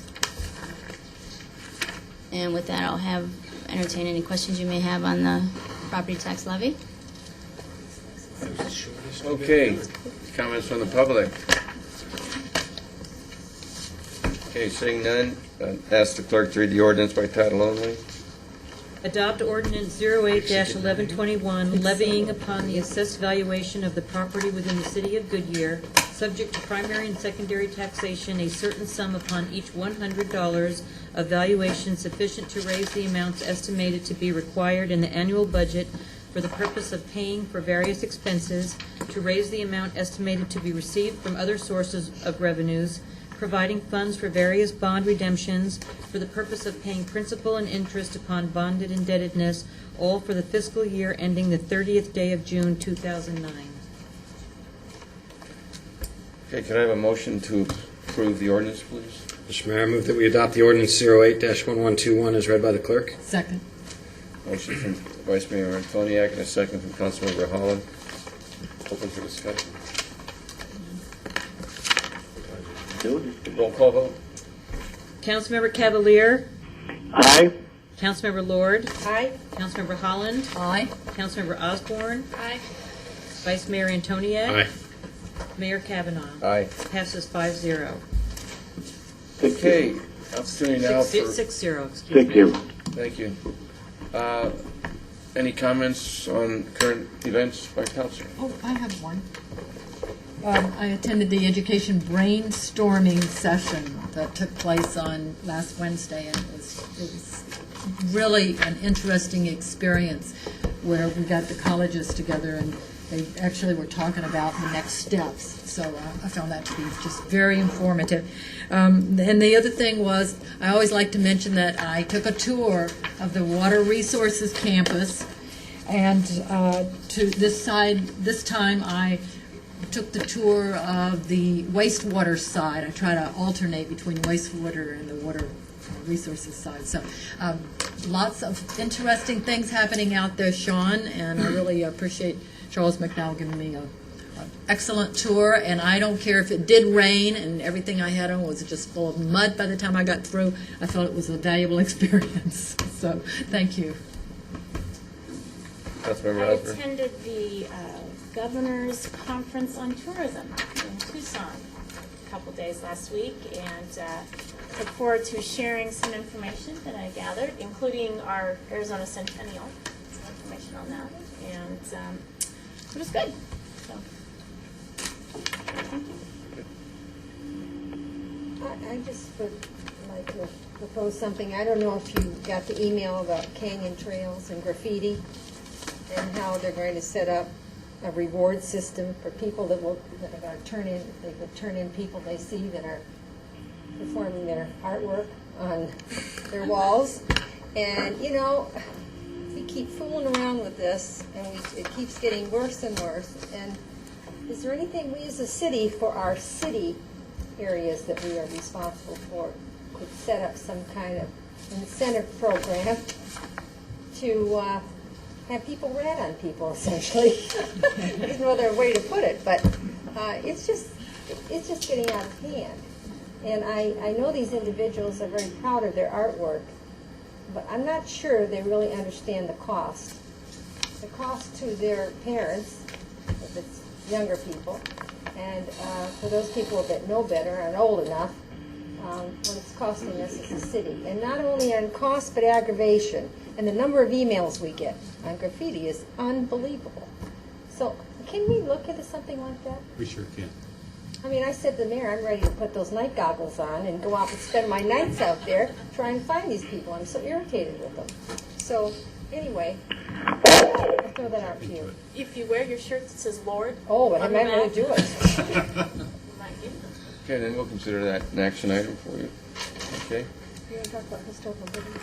Pardon me? Why don't you mention historical building signs? Oh, yeah, we did, this morning, we put the first sign topper in historic Goodyear, and it's a very nice event, and it's very personally rewarding to see how dedicated the people who live in that area are to having their community move forward. And Eli was there also. Yeah, it's very nice. Councilmember Lord was there, and quite a few of the staff members. So we thank you all for coming. But it is a nice part of our community, and It is it's when what you- we're founded on, too. When you talk about people who, parents moved there and had their children there and raised their children, I mean, it's a lot of generations are living there. Okay. City manager. The only thing I have is what Councilmember Lord just said. We will check into an incentive program for getting rid of graffiti. Okay. Thank you. Can I tack on to Councilmember Lord's request and ask you to maybe come back to us and tell us the flexibility we might have and the penalties associated with graffiti and whether or not we can raise the fines associated with it? And I'm sure we probably can't change the misdemeanor class, but maybe we have some associated fines that can be changed and incentivize people through their pocketbook if we can catch them. What's that? How about some community service? Well, that I would hope that our judge would do the community service thing, but you know what? It costs, I mean, between all the manpower going on the emails, if I just calculated a raw rate at work, I'm sure there's $1,500 in people's times just per email. that comes into the city to deal with that issue. Well, So, look how many citizens are dealing with it. I know Right. that Tim that constantly goes. He's but kind of I have a like feeling that watchdog. the fines are probably not commensurate with the crime. You know what? A part of that is that there is a regional type of youth court that is trying to be started. And that may be an excellent way that we'll be able to tackle some of these kids and keep them in our towns, making them do work where they live. So. Yeah. Yeah, like a movie it. Okay, great. Any further inquiries of staff by council? Okay, what we're going to do now is you can go home. Most of you. But we have to finish up our exec session, so why don't we, you ready to do that? Let's go. You want a break? Let's just keep rolling. Okay. Go on, Kick them all This out. meeting's Let's adjourned. go.